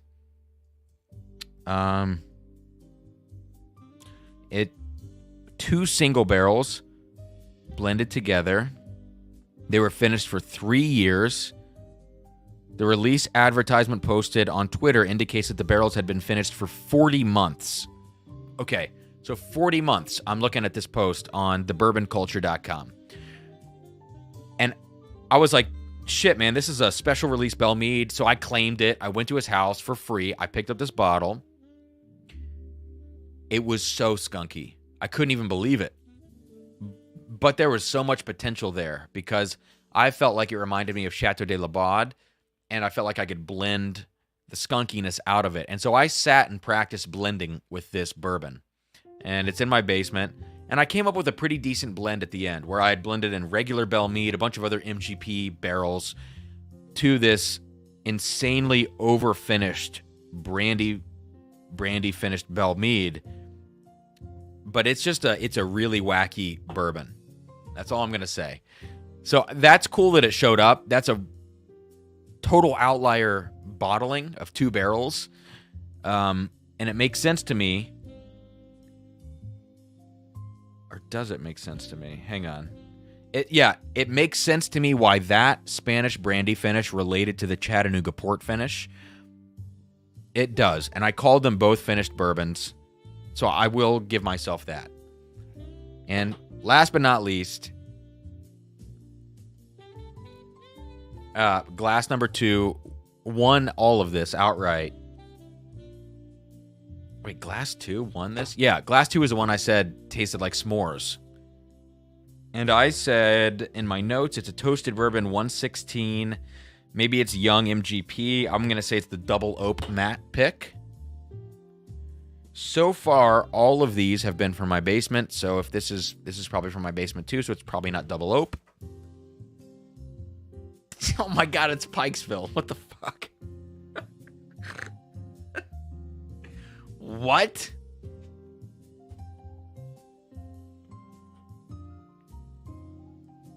Okay. I get it. I always used to get a chocolate note on Pikesville, and that is exactly what I'm getting right now. And when I get a chocolate note, and I get a lot of spice, because Pikesville is a barely legal rye, I always think it's probably toasted, right? And I said earlier, is this the one that I said I was getting bacon? No, I said that was Matt's friggin' apples I was getting bacon on. What did I say about this in the very beginning? I don't know. Oh, s'mores. I was getting s'mores on Pikesville. All right. I need to go buy some more Pikesville. Damn, dude. What a crazy flight. Chattanooga Port, Calumet Small Batch 15 and 8, Evan Williams Bottled and Bond, Peerless Small Batch Rye, Bellmead Random Ass Gift Shop Double Barrel finished in Spanish brandy casks, finished for 40 months, and Pikesville. I'm not sad about that. I'm not sad. That was the hardest flight I've ever done. So I gotta find someone else to pour me these freaking samples, man. Yeah, Joe, the belt, I'm out in the prelims, dude. I'm done. I might just not enter Matt Madness. I might just remove myself.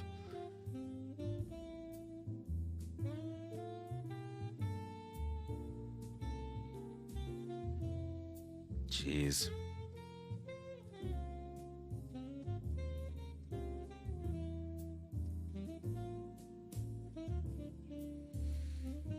The Evan Williams had a good showing. The Evan Williams and, the Peerless Small Batch Rye had a great showing tonight. But here's the thing. The Bellmead finished in those brandy casks. You may as well just remove that. Like, I put that in second place because I thought it had spunk and character, not because it was a great whiskey. So, like, in my mind, Pikesville winning is a great sign. Peerless Small Batch and then Evan Williams in the order, those are great signs, And then Calumet and Chattanooga, I'm not a fan of those after this flight. So, man, that was so hard. And there was nothing redeeming. I have to redeem something about this before I can go to bed tonight. I got to drink something that's,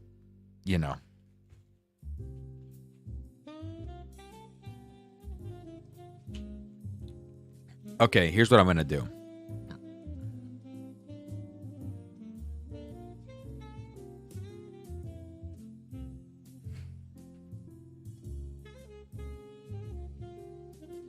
Joe, I want to say a lot of curse words to you right now.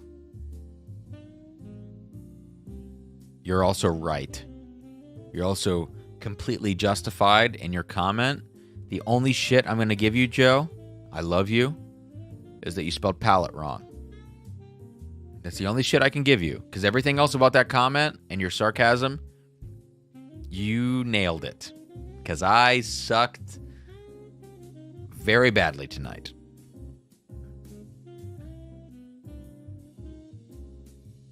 Jeb, the haystack, I think I killed the rest of that pour. Let me see. Yeah, it's not out anymore. Oh, shit. Is that the Bardstown? I think it's the Bardstown. I'm going to bring that back. Wow. Amy, the Octomore, I made Sarah, I gave Sarah that sample bottle the other day. No, I made her smell the sample bottle.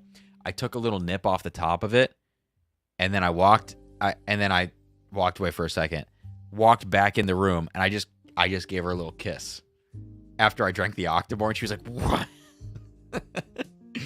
Yeah. I'm not gonna. And honestly, Amy, I love the Octomore. It tasted like bacon. I'm not gonna drink that right now. I'm tempted to drink one thing in particular in this room.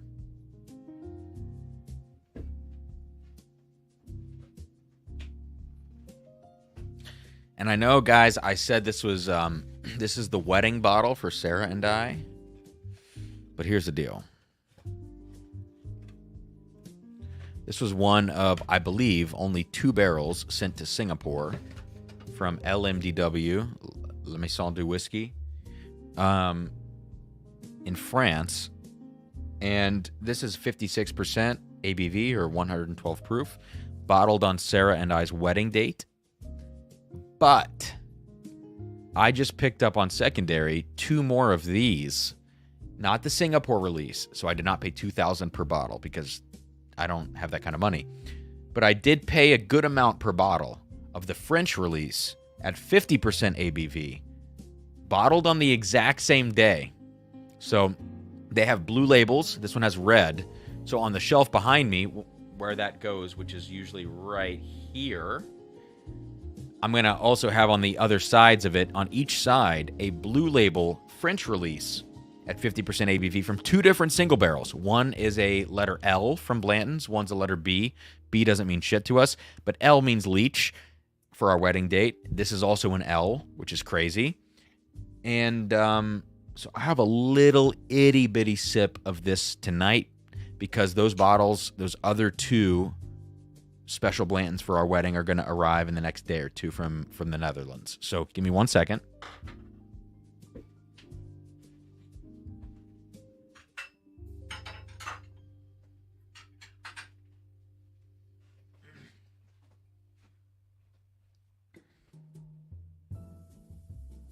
So just a little bit.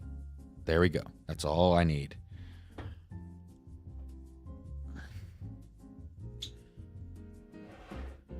DeMark is not going to spit that. Nope. All right, so yeah, one of the most expensive bottles I've ever purchased, or actually maybe the most expensive, and it's definitely not worth $2,000 in terms of taste and nose and all that, but it's worth $2,000 for what it is. I'm not going to tell Sarah I had another sip of it, but soon enough she'll find out that I got the other 2 for our wedding date that are also the really special LMDW Blantons. I also have an open store pick from our wedding date and 2 more open store picks from the same date as well. So I've just been stocking up on wedding bottles, trying to make them last for a long time. But if I keep drinking them like this, they're not going to last. Toshi, I am living dangerous.